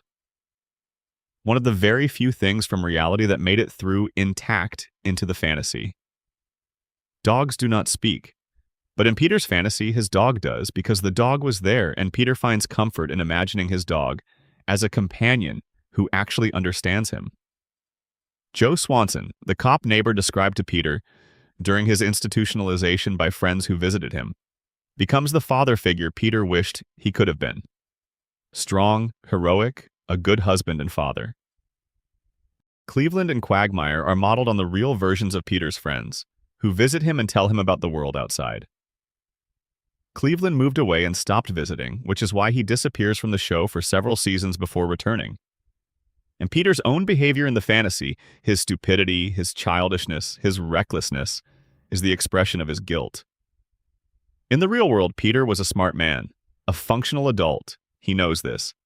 But he punishes himself in the fantasy by making himself a fool because he blames himself for failing to be the parent and husband he should have been. Every time the show has Peter show unexpected competence or a flash of genuine insight or a moment of real love for his family, that is the real Peter bleeding through the fantasy, the person he was before everything collapsed.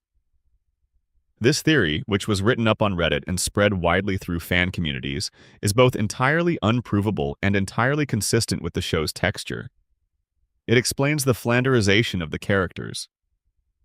Peter's unconscious reconstruction of them gets less precise over time as his grip on reality loosens. It explains the show's casual attitude toward continuity. The real world has no obligation to be consistent with a dream. It explains why Meg is treated so badly. She is the innocent person whom Peter's deepest guilt needs to make guilty. It does not explain everything, no theory does. But it is the kind of explanation that transforms every scene it touches. Every moment of unexpected warmth between Peter and Meg becomes a crack in the fantasy, a slip of the real grief coming through. Every time Lois is presented as competent and caring, she is the ghost of the woman Peter lost. Every time Stewie says something brilliant, he is Peter's unanswered question about who his son would have been. The show did not intend this, but intent and meaning are different things, and this interpretation of the show's reality is supported by more evidence than most unofficial theories manage to gather. The second major dark theory is the one about Brian. Brian Griffin writes the show. This theory holds that the world of Family Guy is Brian's novel. The unfinished novel he has been working on for years, the one he never completes, the one nobody wants to publish. It is this show. Brian is writing a fictionalized version of his life with the Griffin family, and the events of each episode are chapters in that novel. The Flanderization of the characters is a reflection of Brian's declining writing quality as his alcoholism progresses. The increasing shock value is Brian pushing his narrative in more extreme directions to try to make it sell. The cutaway gags are Brian's style, his habit of digressing into interesting tangents that are not quite relevant to the main story but that he finds compelling. This theory explains why Brian seems both inside the show, he is a character in it, and occasionally outside it, commenting on the story as though he is aware of its artifice. It explains why the show feels simultaneously observational and constructed. And it explains why Brian's character arc involves such a steady and painful decline.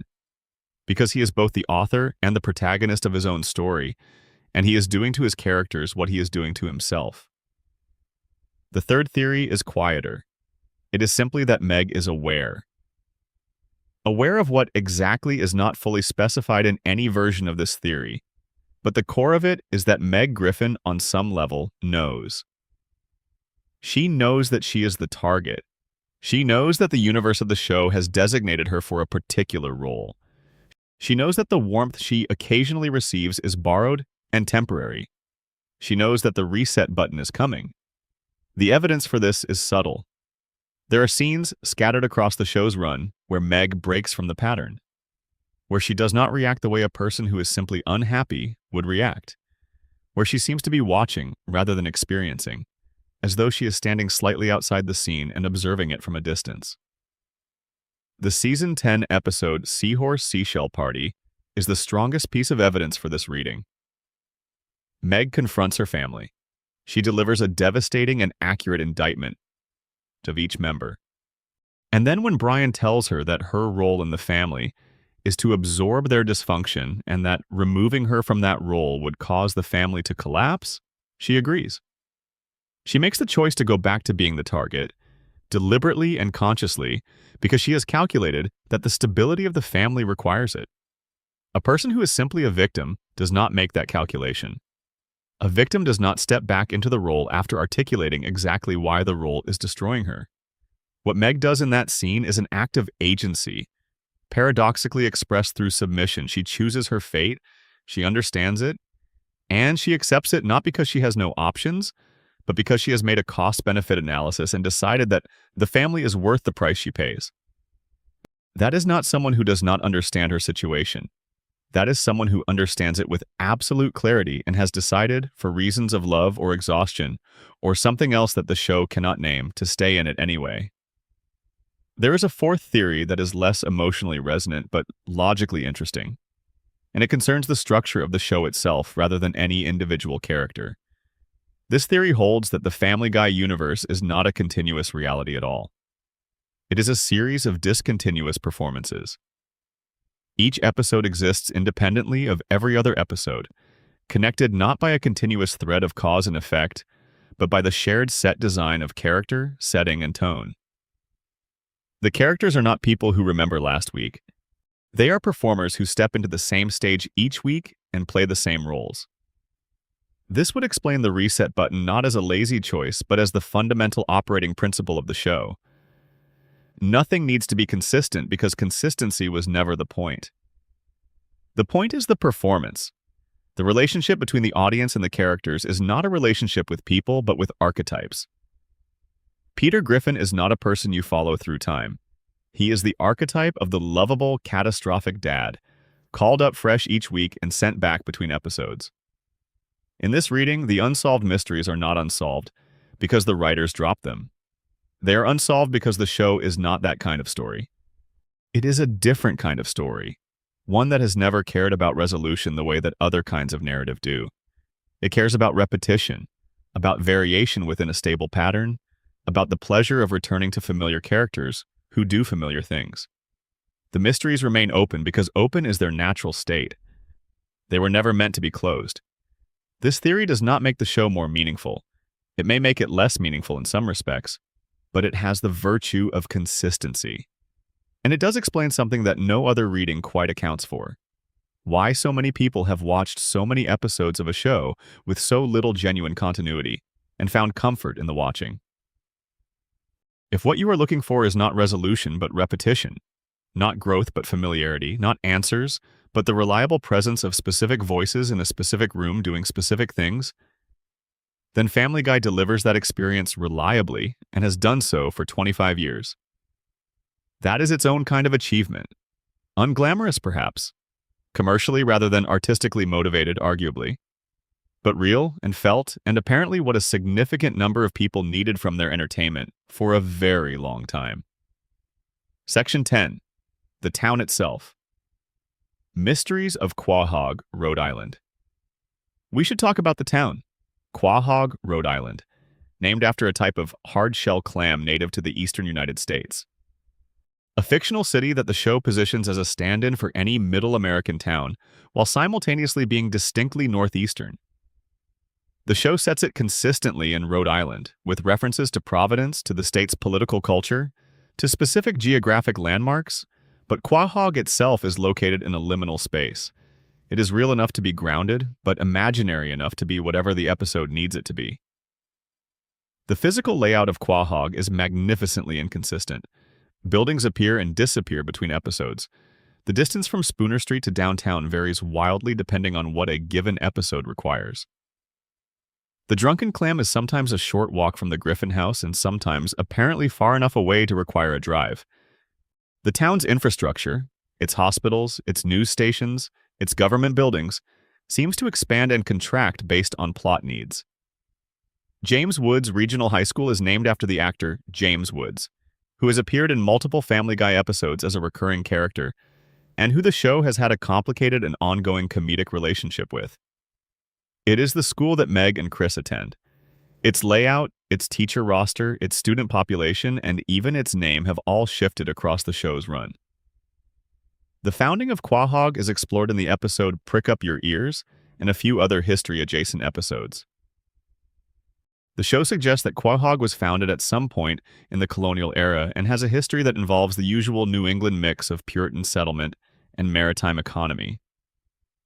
But the deeper history of the town, the things that happened before the Griffins arrived, the events that shaped the community into what it is almost never examined. There is a version of Quahog that exists below the surface of the episodes, a town with its own tragedies and its own forgotten stories.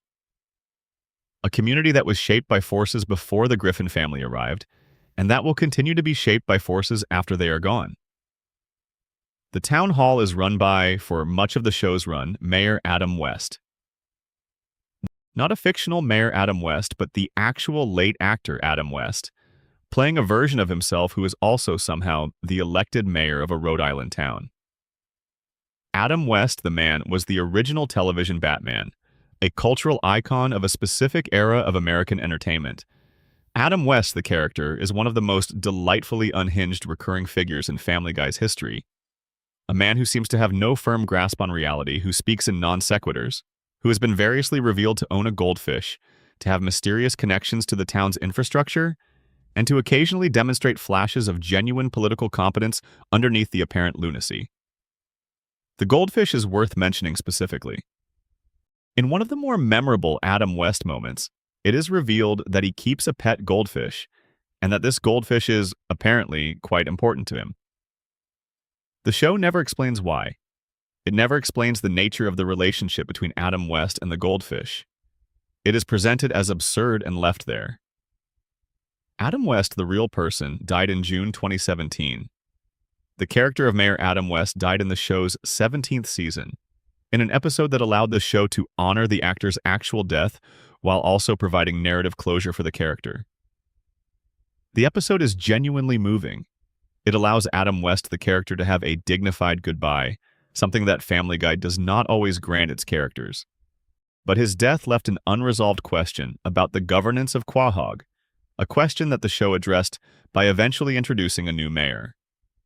The transition felt significant in a way the show did not fully explore.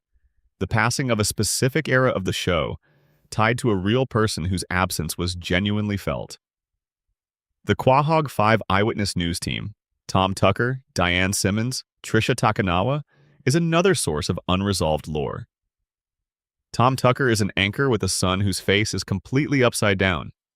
This is mentioned, treated as unremarkable by the other characters, and then deployed as a visual joke whenever Tom's son appears. The son's inverted face is never explained, never addressed, and its presence in the show is one of those things that you can either accept as pure absurdity or read as the tip of a very strange iceberg about what the Tuckers know and how they live with it. Diane Simmons was killed in the Season 9 premiere, and then there were fewer. An Agatha Christie-style murder mystery episode that is widely considered one of the best Family Guy episodes ever made. Diane was the killer. She was exposed. She was shot. She died. And the mystery of who shot her was never officially resolved in the episode. The shooter is implied by context but never shown clearly. It was Stewie, according to the show's internal logic, which the episode reveals through implication rather than explicit statement. But the episode leaves just enough ambiguity that fans have argued about it for years. More importantly, the mystery of Diane's fate before the episode, the unraveling that led to a respected local news anchor becoming a serial killer at a dinner party, is only partially explained. The episode tells us that Tom Tucker had her replaced at the news station, that James Woods had broken up with her, that she felt her life had collapsed. But the exact texture of that collapse, what it felt like to be Diane Simmons in the months and weeks before that dinner party, is a story the show never tells. The town of Quahog keeps its secrets.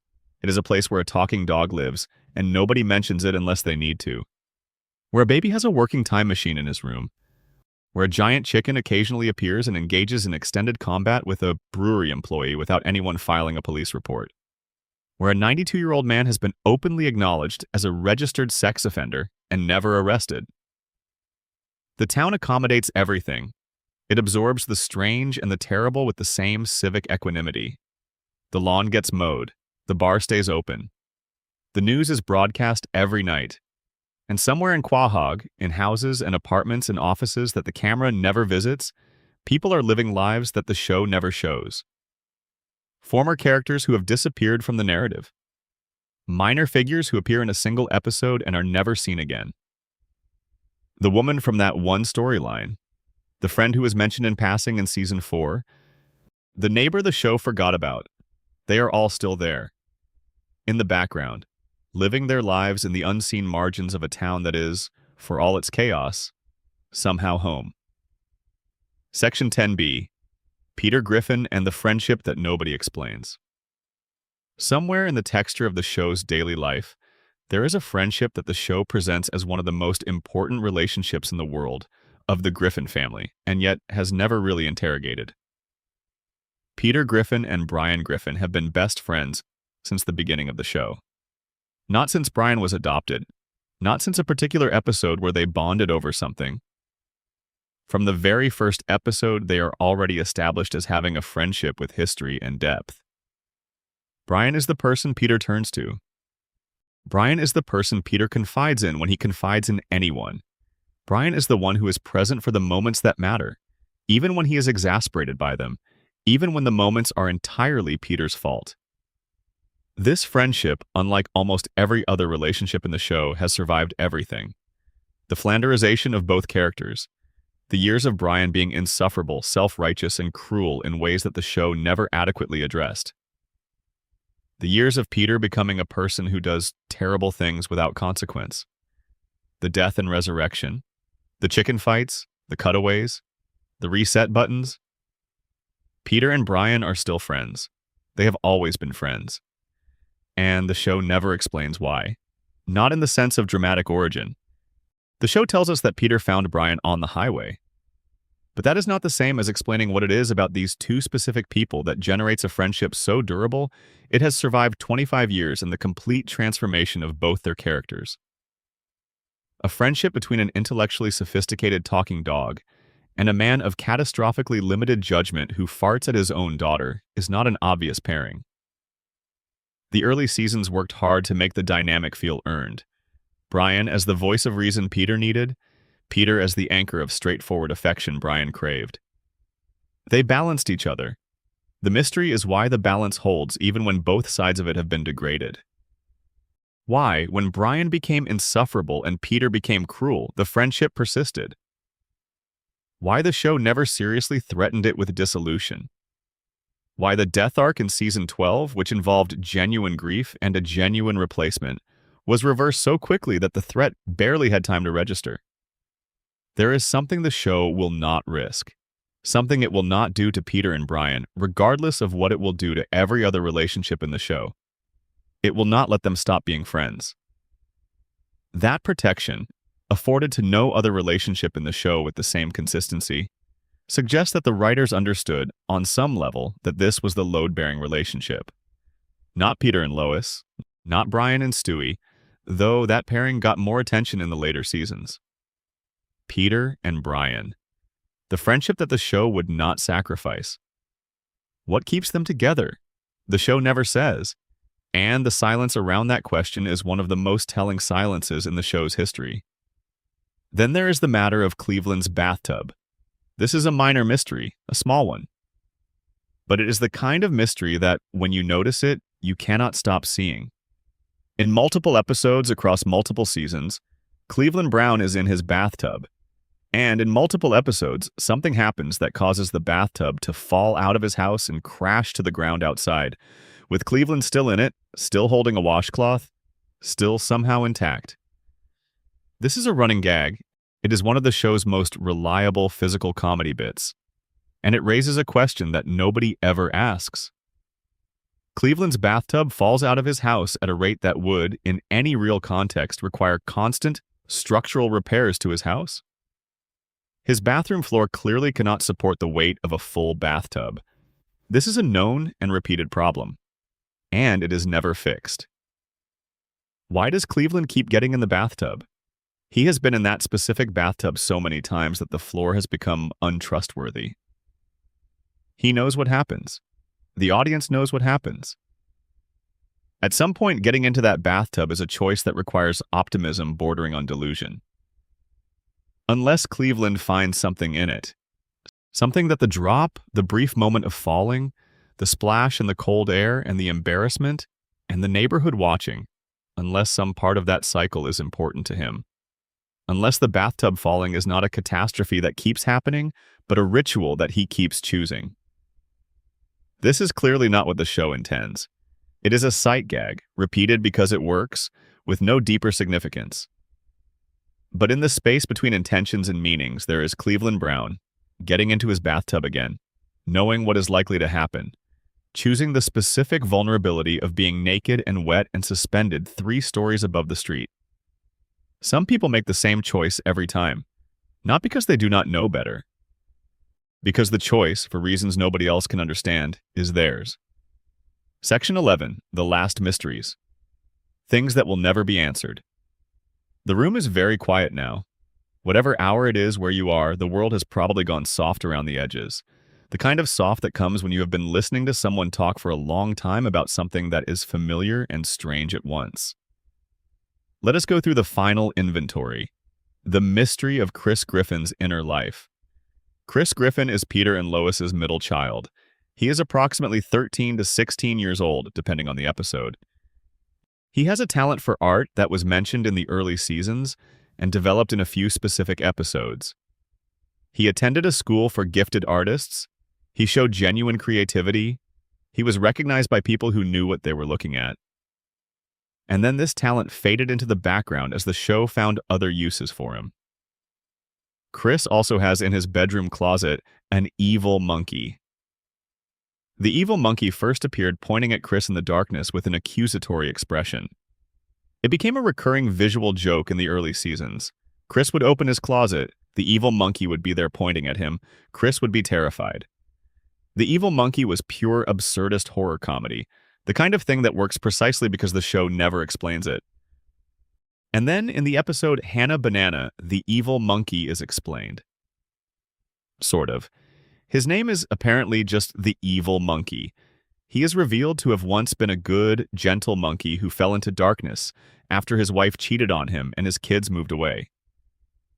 He is a creature broken by heartbreak and domestic failure who ended up pointing menacingly at Chris Griffin in a closet. This explanation is deployed as a joke. And after the episode, the evil monkey moves out of Chris's closet, and the recurring gag essentially ends. But here's the thing. The evil monkey was in Chris's closet for years before that explanation. He was there during events of serious consequence. He was there during Meg's worst seasons. He was there during all of the family drama and the character changes and the slow dissolution of the Griffin family's warmth. He witnessed all of it. From inside a closet in the middle child's bedroom. What did he see? What does he know? The show introduces him. The show explains him. The show moves him out. And the mystery of what he observed during all those years in the dark is left unexamined. The mystery of Peter Griffin's real father. In the Season 5 episode Peter's Two Dads, it is revealed that the man who raised Peter, Francis Griffin, was not his biological father. Peter's biological father is a man named Mickey McFinnigan, an Irish bartender. Peter and Mickey meet. Peter discovers that Mickey is a cheerful, reckless, irresponsible man who is, in some ways, a mirror of Peter himself. The episode resolves their story within its running time. Mickey recognizes Peter as his son. They have a moment of connection. And then Mickey goes back to Ireland and is never mentioned again. Peter Griffin now knows that he has a biological father living in Ireland. A man he is genetically connected to, who is alive, who knows he exists. This has no consequences for the subsequent seasons. It changes nothing about Peter's self-understanding or his relationship with his family. The revelation is processed and filed away. But somewhere in Ireland, Mickey McFinnigan knows he has a son in Rhode Island. He knows this man's family.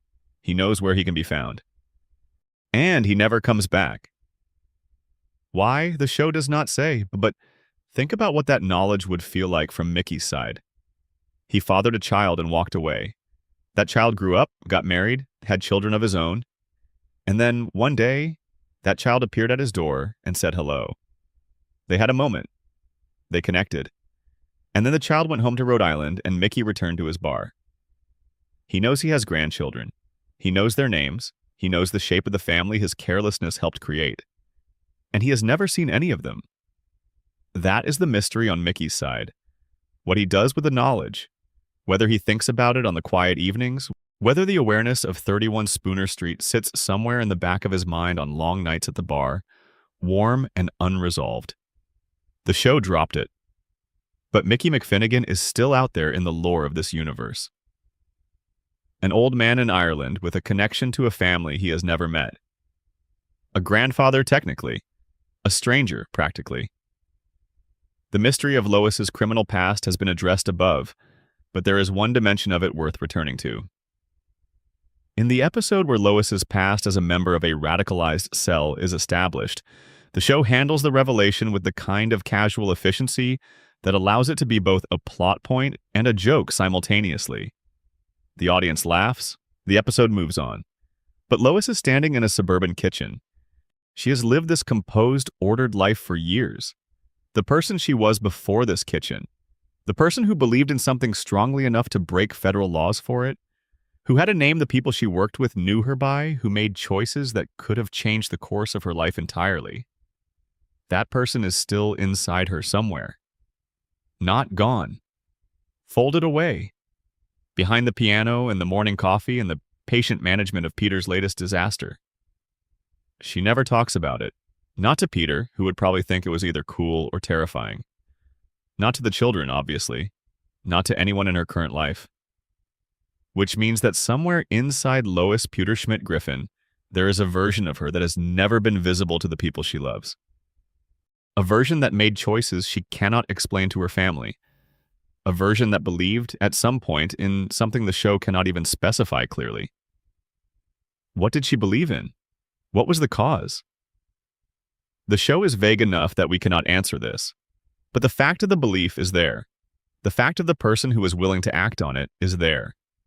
And that person is making breakfast in the kitchen, humming something, asking Peter if he has seen the car keys. She has not forgotten who she was. She has just decided every morning not to be her in this kitchen. That is the Lois mystery. Not the criminal past. The decision to keep it buried. The discipline of that burial. The question of what it costs. The final mystery of this section, and perhaps the quietest of all the mysteries we have explored, is a question about the show itself rather than any character in it. Over the course of 25 seasons, Family Guy has produced more than 400 episodes. Within those 400 episodes, there are approximately 4,000 cutaway gags. Random scenes, disconnected from the main narrative that the show uses to fill time, create jokes, and sustain its specific rhythm. Most of these cutaways have never been revisited. Most exist as isolated moments with no connection to the characters' ongoing lives. But some of them have stuck. Some of them have become iconic. The most shared, the most recognized, the most culturally embedded moments in the show's history. These are the cutaways that people quote, that people reference without naming them, that have become part of the shared vocabulary of a generation of television viewers. The mystery of those moments is why they stick, why certain random disconnected jokes burrow into the brain and stay there, why the specific flavor of absurdity in Family Guy's best cutaways, a flavor that is genuinely distinct from anything else on television, lodges in the memory in a way that more carefully crafted comedy sometimes does not. The answer might be simpler than a mystery deserves. The best cutaways are perfectly timed, compressed stories. They have setups and payoffs compressed into 10 to 20 seconds. They are, structurally, jokes, the most ancient and most efficient form of narrative, delivered with a specificity that makes them feel both random and inevitable. The randomness is the point. The fact that the joke could have gone anywhere and went exactly where it went, that specificity within apparent arbitrariness, is what makes them memorable. And the fact that none of them connect to anything, that they float free of consequence, that they exist in the permanent present of their own 10-second universes, that is, paradoxically, what gives them a kind of immortality that the show's actual continuity does not have. The cutaway gags will outlast the plot of any given episode. They will outlast the character arcs, they will outlast the flanderization and the reset buttons and the dropped threads. They are the things that float to the surface when someone who stopped watching years ago thinks about the show and remembers why they watched in the first place. Small, perfect things, completely disconnected, somehow indelible. That is the final unsolved mystery. Why those specific moments, of all the moments the show has produced, are the ones that stay. Nobody knows. Nobody will ever know. But here we are talking about them in the dark. The mystery of Lois's criminal past. In the episode Breaking Out is Hard to Do, it is revealed that Lois has a history of shoplifting and theft that goes back to her teenage years. She goes on a crime spree during the episode. This is presented as a revelation, as though the carefully composed stay-at-home mother has been concealing a criminal impulse. In a later episode, it is further revealed that Lois was once a member of a terrorist organization. She was radicalized briefly during her younger years, went by a different name, participated in activities that would have constituted serious federal crimes, and then at some point disentangled herself from all of it and rebuilt her identity as Lois Pewterschmidt. This is mentioned and then not mentioned again. Lois Griffin was a terrorist. This is canonical. And she has been living in a suburban house on Spooner Street with 3 children and a talking dog and a husband who is not always paying attention. And at no point has anyone from her past come back for her. No federal investigation, no former associates, no consequences. Why not? Where are the people she knew? What exactly did she do? Did she walk away cleanly, or did something else happen? The show does not say. The mystery of what the Griffins look like to the other people in their lives. This one is not a single episode mystery. It is a pervasive, persistent question that the show almost never asks. The Griffins are objectively extraordinary. They have time traveled. They have met the president. They have prevented nuclear annihilation on at least 2 occasions.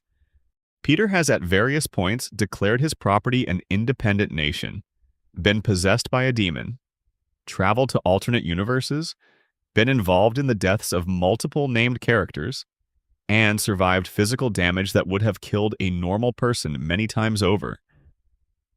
What do the other residents of Quahog make of this family? There are episodes that address this tangentially. The neighbors are occasionally shown reacting with exasperation to Peter's latest catastrophe. The news covers some of his more public disasters, but the cumulative effect of 25 years of Griffin family chaos on the community around them is never assessed. Think about Joe Swanson, the police officer. He has responded to Griffin-adjacent crises dozens of times. He has arrested Peter on at least as many occasions. He has been present for events that should have prompted serious federal investigations. He is a law enforcement officer with presumably some obligation to report what he observes. What does Joe Swanson actually write in his reports? How does he explain to his superiors the things he witnesses on Spooner Street? Is there a file somewhere in the Quahog Police Department that is simply labeled Griffin and contains 25 years of inexplicable incident reports? We will never know. But somewhere in that town, someone is writing it all down. The mystery of the Griffin house itself. The house at 31 Spooner Street has a layout that shifts between episodes. The number of floors, the positions of rooms, the presence or absence of a basement, these things are not consistent. The house accommodates whatever the plot needs it to accommodate. But there is something else about the Griffin house that is worth noting. It has absorbed an enormous amount of violence, damage, destruction, fire, explosion, and structural compromise over 25 years of broadcast. And it is always, in the next episode, intact and functional. Who repairs this house? Who pays for the repairs? How does a family that is by all accounts lower middle class financially afford to continuously restore a property that sustains what would, in any real context, be catastrophic and unrepairable damage multiple times per season? This question, like most questions about Family Guy's financial logic, has no answer. But it is one of those threads that, if you pull it, leads to a version of Quahog that is stranger and more bureaucratically complex than the show ever depicts.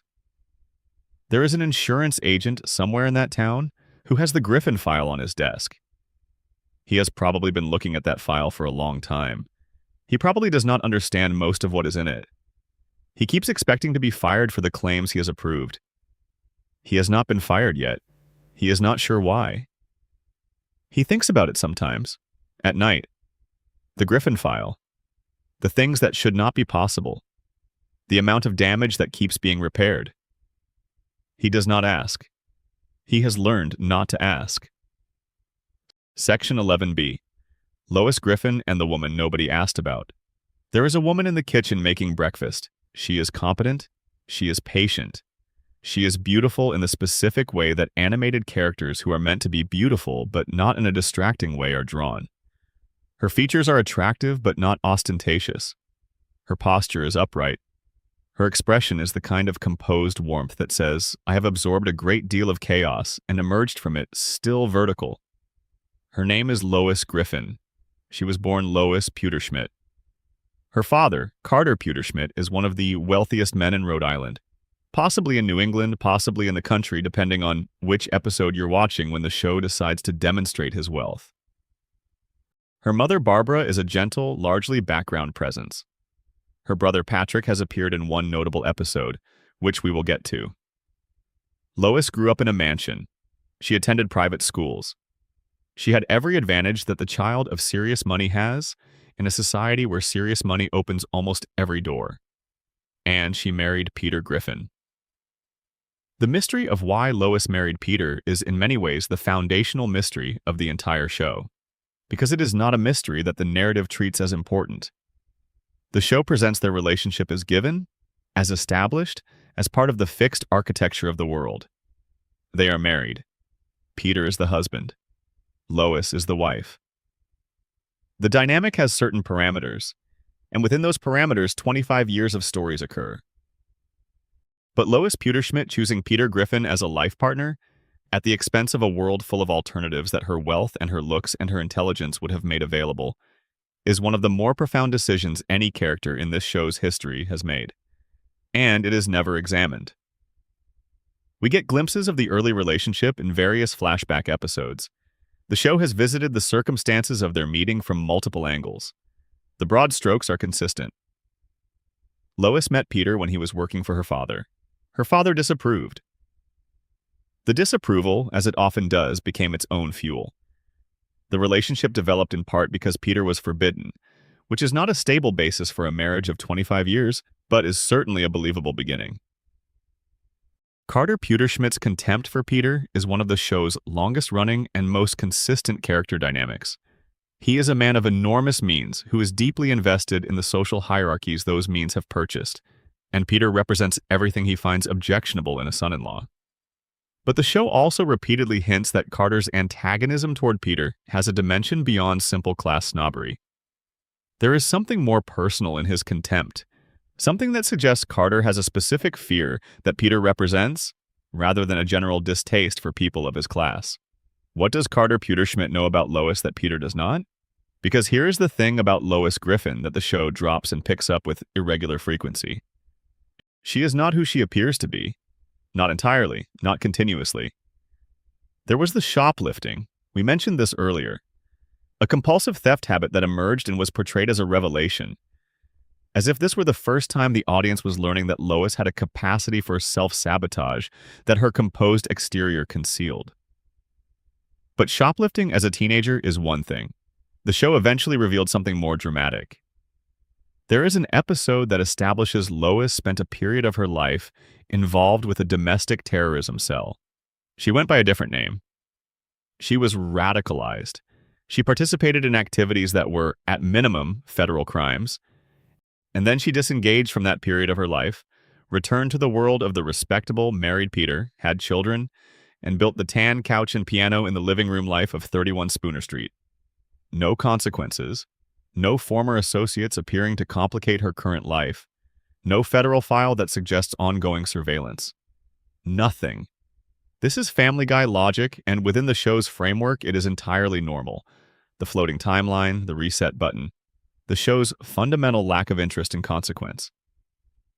But if you push on the Lois backstory even lightly, what you find is a woman who has made several extremely dramatic pivots in her life, each of which has been completely erased by the next phase. She was a person of extreme privilege who rejected that privilege at least twice.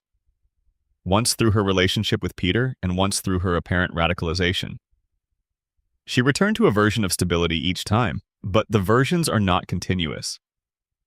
The person who was involved in terrorism is not obviously continuous with the person who corrects Peter's grammar at the dinner table. Which suggests either that Lois is more compartmentalized than the show typically presents her, or that there is a significant amount of her history that we are simply not shown. Carter knowing about her past, or knowing about aspects of her character that the rest of the family does not, would explain his particular flavor of antagonism toward Peter. Not just class contempt, but protective fear. A father who knows what his daughter is capable of, who has seen what she becomes when certain conditions align, who is perhaps terrified that Peter, through pure chaotic blundering, might accidentally create those conditions again. This is, of course, entirely speculative. The show does not support this reading explicitly, but it supports it in the gaps, in the spaces between what is shown and what is implied. There is another Lois mystery that is much quieter but equally persistent. Patrick Pewterschmidt, Lois's brother. He appears in a single episode, The Fat Guy Strangler, in which it is revealed that Patrick has been institutionalized for years. He is, as the episode title implies, a serial killer. He has a compulsion to strangle people, specifically overweight men who remind him of Jackie Gleason. The episode explores his release from the institution and his subsequent relapses, and ends with him being returned to care. Lois had a brother she did not tell her family about. A brother who was institutionalized, who was dangerous, whose existence her family apparently concealed from her husband and children. The concealment is what is interesting. Not the brother himself. The show uses him as a one-episode villain and never returns to the character, but the fact that Lois maintained this secret for what must have been decades. She was married to Peter for years. They have 3 children, and at no point did she mention a sibling who was in a psychiatric institution.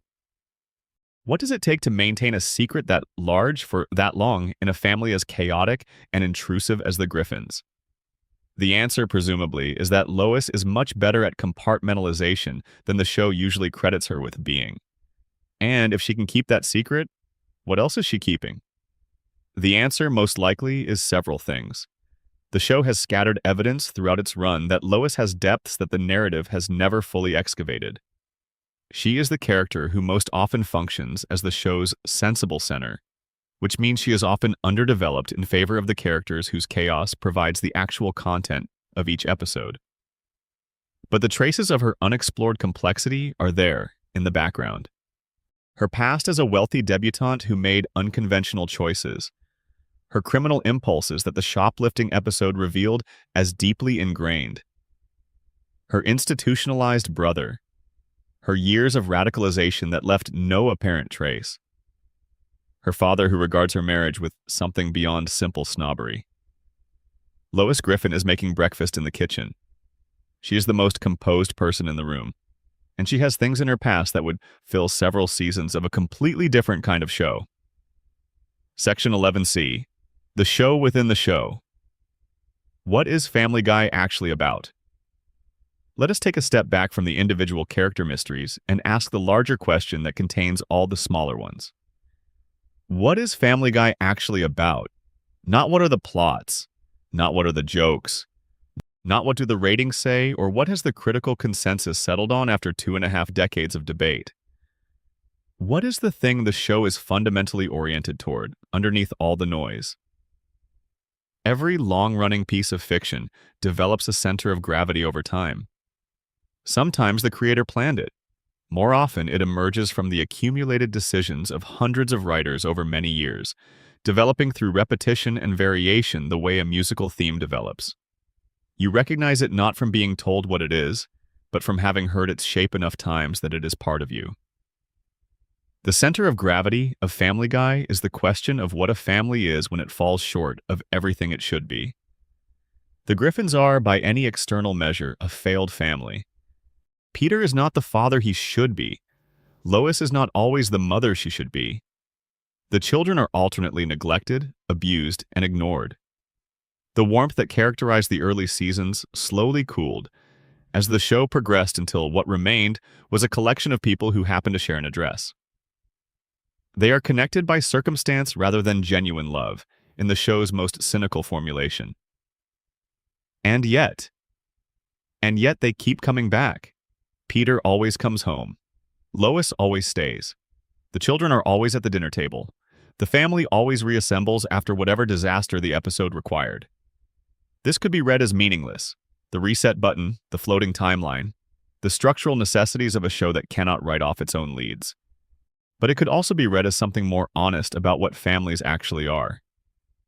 Families do not always stay together because they are healthy or happy, or because the relationships within them are nourishing. They stay together because of the accumulated weight of shared history. Because of children who need stability, even if the stability is imperfect. Because of habits so deep that leaving would require an act of will that nobody quite summons. The Griffins stay together not because everything is fine, but because everything is their normal. And normal, however broken, has its own gravity.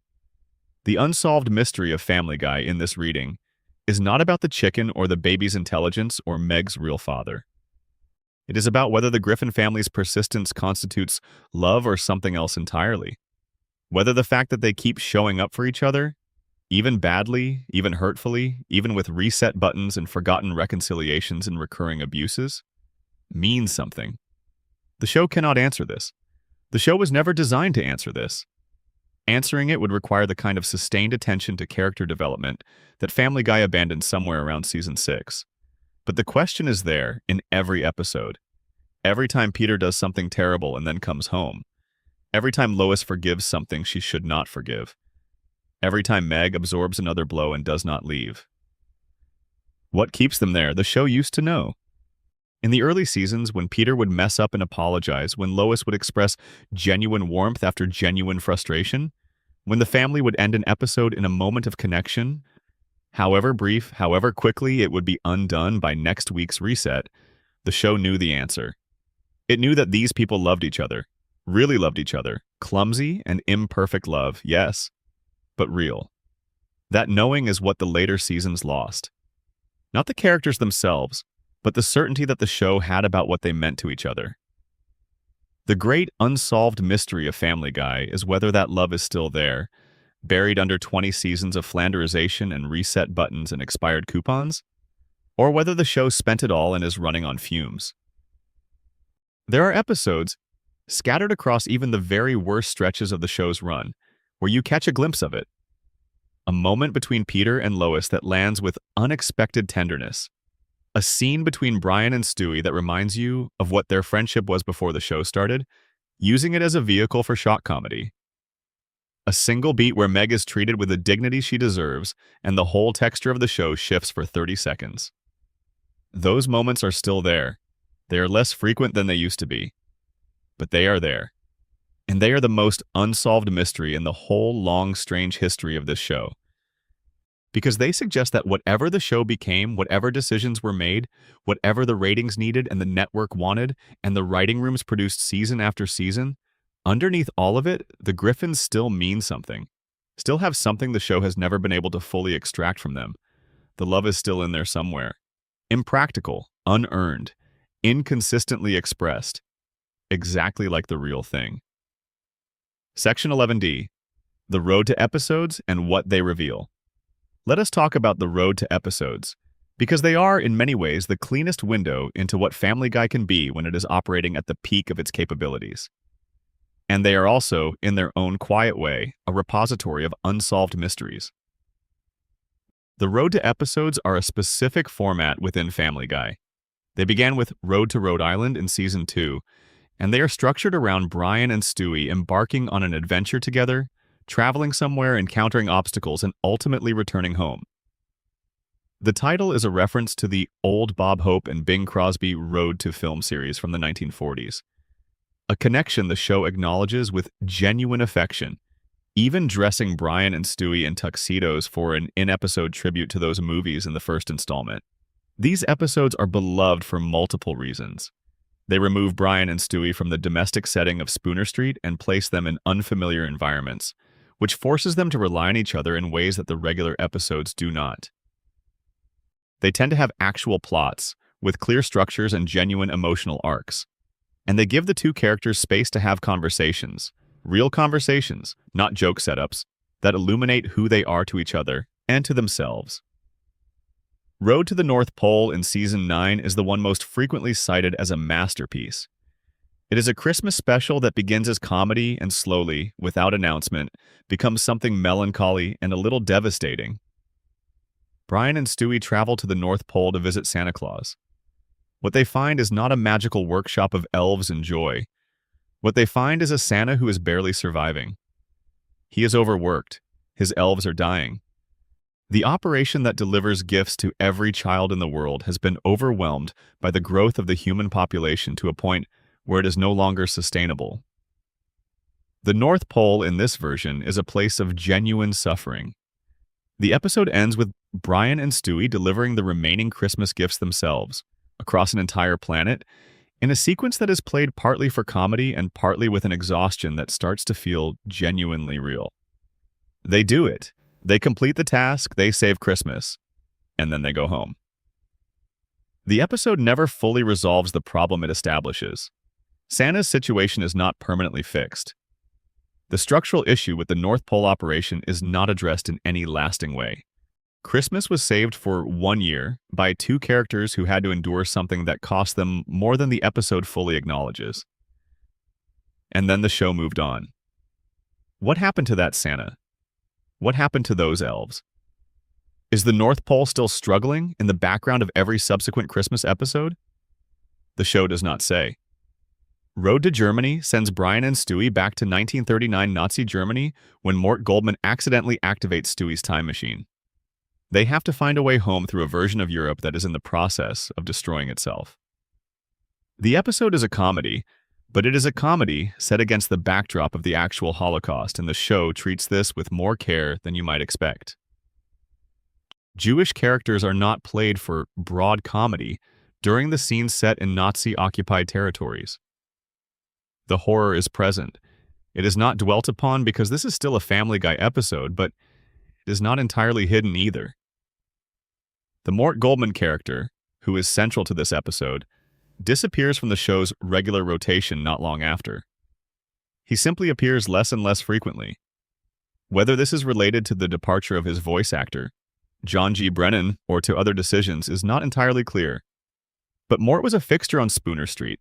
His pharmacy, his son Neil, his sometimes catastrophic, anxious energy were all part of the neighborhood's texture.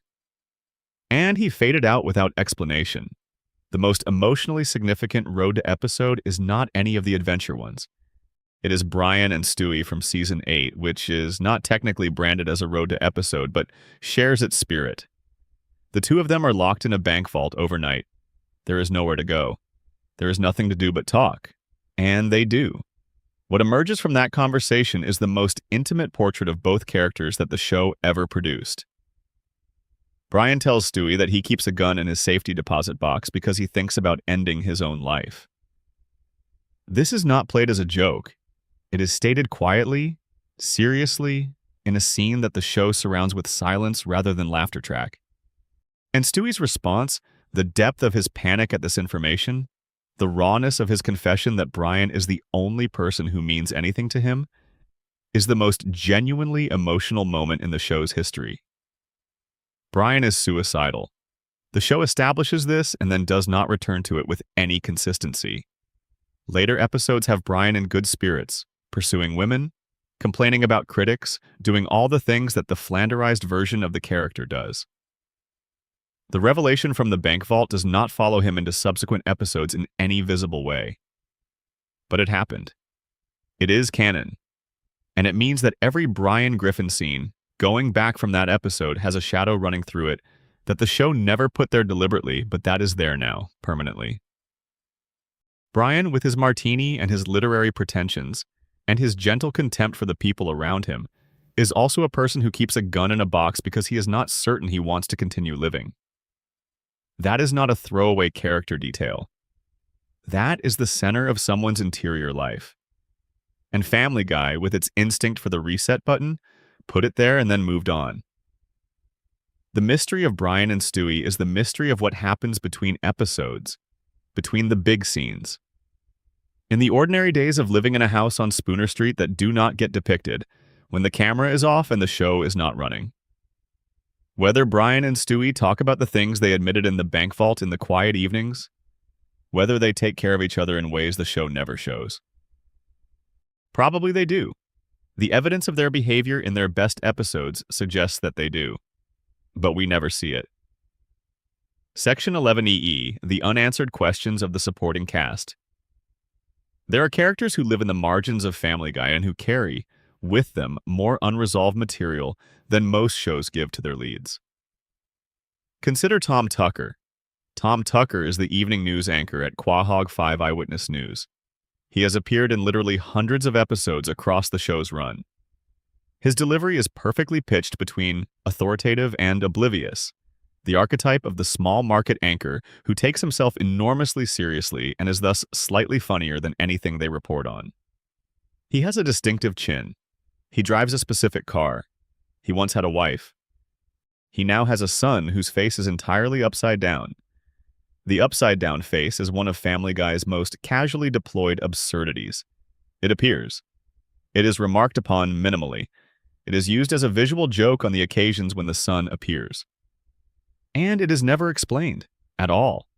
Not even in the way that other absurdities in the show are nominally explained with a throwaway line. The upside-down face simply exists in the world, and the world does not find it strange enough to comment on in any meaningful way. What would it be like to live with an upside-down face? How does the Tucker boy eat? How does he see? Does his upside-down face perceive the world upside down, meaning that he experiences the world right way up while appearing to everyone else to be inverted? Or does he see everything inverted and has spent his entire life navigating a world that looks wrong from inside his own perspective? None of this is addressed. Tucker's son appears. His face is upside down. People react with mild surprise. The scene continues. Then there is the matter of Angela, Peter's boss at the Pawtucket Patriot Brewery. Angela was played by the late Carrie Fisher, who died in December 2016. The character appeared in the show's regular rotation for many years, serving as Peter's put-upon supervisor. a woman of middle age and immovable disposition who had to deal with Peter's catastrophic incompetence while somehow keeping her own professional life intact. She was not a central character, but she was a fixture. When Carrie Fisher died, the show had to address Angela's status. In the episode Peter's Sister, not to be confused with the earlier episode about Peter's actual sister, the show killed Angela off quietly, with Peter attending her funeral. The death was handled with more grace than the show usually manages in these situations. It acknowledged the real loss without making the episode about it. But Angela's work history with Peter is itself a mystery that was never resolved. She managed him for years. She witnessed a parade of disasters. She somehow remained employed in her position despite the extraordinary operational liability that Peter Griffin represented on a daily basis. Her professional survival in a world where Peter Griffin is your primary problem is either a tribute to her extraordinary resilience or evidence of some deeply ingrained Stockholm syndrome. More importantly, Angela had a personal life that the show gestured toward occasionally without developing. She had relationships, she had feelings. She was not, despite the demands of her narrative function, simply a figure of authority to be challenged and undermined. There were episodes that treated her as a person rather than a plot mechanism. What was Angela's life like when Peter was not in it? The show never answered that question. It is a question that is now permanently unanswerable because the actor who gave her voice is gone and the character's era has closed. There is something worth sitting with in that specific kind of unresolved mystery. The mystery is created not by the show's creative choices, but by time, by loss, by the fact that the people who brought characters to life are finite in a way that the characters themselves in their animated existence are not. Adam West is gone and Mayor Adam West is gone. Carrie Fisher is gone and Angela is gone. Charles Durning, who voiced Peter's father Francis in the early seasons, is gone. These characters' stories are closed in a specific way, not by a showrunner's decision, not by a writer's room running out of ideas, by the simple fact of time passing and people being mortal. The show continues, it adapts, but in its long run, Family Guy has become a place where the ghosts are not metaphorical. They are specific people, specific voices, specific performances that are irreplaceable and permanently absent. The character of Francis Griffin never quite recovered from the loss of Charles Durning's particular energy. Mayor Adam West, in his last episodes, carried the awareness of his own imminent departure in ways that retrospectively make those scenes more moving than the show intended. These are mysteries of a different order, not plot holes or dropped threads. Not things the writers forgot to address. They are the places where the real world pressed into the fictional one and left an impression that no storyline can fill. There is also Tom Tucker's upside-down-faced son. We should probably acknowledge that we are not going to get an answer on that one. The kid is out there somewhere in Quahog. He is navigating his world with whatever perspective his inverted face grants him. He probably has friends. He probably has a school. He probably has a life that is entirely ordinary from the inside, despite being visually extraordinary from the outside. That might be the most Family Guy thing in the entire show. Something that looks completely wrong from the outside, that is entirely unremarkable from within. Which is, when you think about it, the whole show. It is late, or early. The air in the room is the kind of still that settles over a place when the rest of the world has gone quiet, and you are the only thing still awake. We have been through a lot tonight. The chicken and his dead family. The baby who may or may not be a natural phenomenon, the dog who came from nowhere and carries secrets. The girl who was supposed to be someone else. The old man in the bathrobe and whatever he was before the war. The 4 men at the bar who stopped telling each other the truth somewhere along the way. The town that absorbs everything and explains nothing. Family Guy, whatever its flaws, has built something genuinely strange over 25 years of broadcast. Not a coherent mythology. Not a carefully tended canon. Something messier and in some ways more interesting than either of those things. It built a world that is so full of dropped threads and unresolved questions and forgotten implications that the space between what was said and what was meant has become its own kind of place. You can live in that space. You can take up residence in the gaps. The character who does not have a backstory has the most interesting one, because you get to imagine it. The death that was undone was still a death in some branch of the multiverse, and that Stewie is still grieving somewhere. The evil monkey saw everything from the closet, and what he witnessed is his to carry. The town of Quahog will continue to exist long after any individual episode's credits roll. The Drunken Clam will be open tomorrow night and the night after that. Herbert will be in his house. Brian will be at the kitchen table with a martini. Stewie will be in his crib with his hands folded across his chest, staring at the ceiling, thinking thoughts that sound like world domination, but might be something else entirely. These are the mysteries that are never solved because solving them would end them, and ending them would take away the particular kind of pleasure that comes from an open question in a familiar world. There is an episode, a brief one, a single scene in a longer episode, where Peter Griffin stands in his backyard at night and looks up at the sky. It is not a dramatic scene. It is barely a scene at all. He is just standing there, looking at the stars, quiet in a way that Peter Griffin almost never is. And then the moment ends, and the episode continues, and the show never returns to that image. But it stays with you, the image of this man, this ridiculous, infuriating, oddly lovable man, standing in his backyard in the dark and looking at something enormous and silent and indifferent to all of his chaos. He does not say anything. He does not need to. Some things are just felt. That is the final mystery of Family Guy, the one underneath all the others, the one that the show has been circling for 25 years without naming it directly. What are all these characters looking for? They are not looking for world domination. Not really. They are not looking for the perfect joke or the best cutaway or the most shocking provocation. Underneath all the noise, underneath the flanderization and the reset buttons and the drop threads and the expired coupons and the enormous bloody chicken fights, what do any of them want?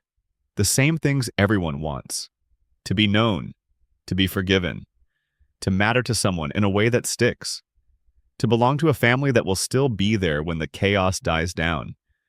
Whether or not they get it, episode to episode, season to season, universe to universe, that question is the one the show keeps asking, and it is the one it will never quite answer.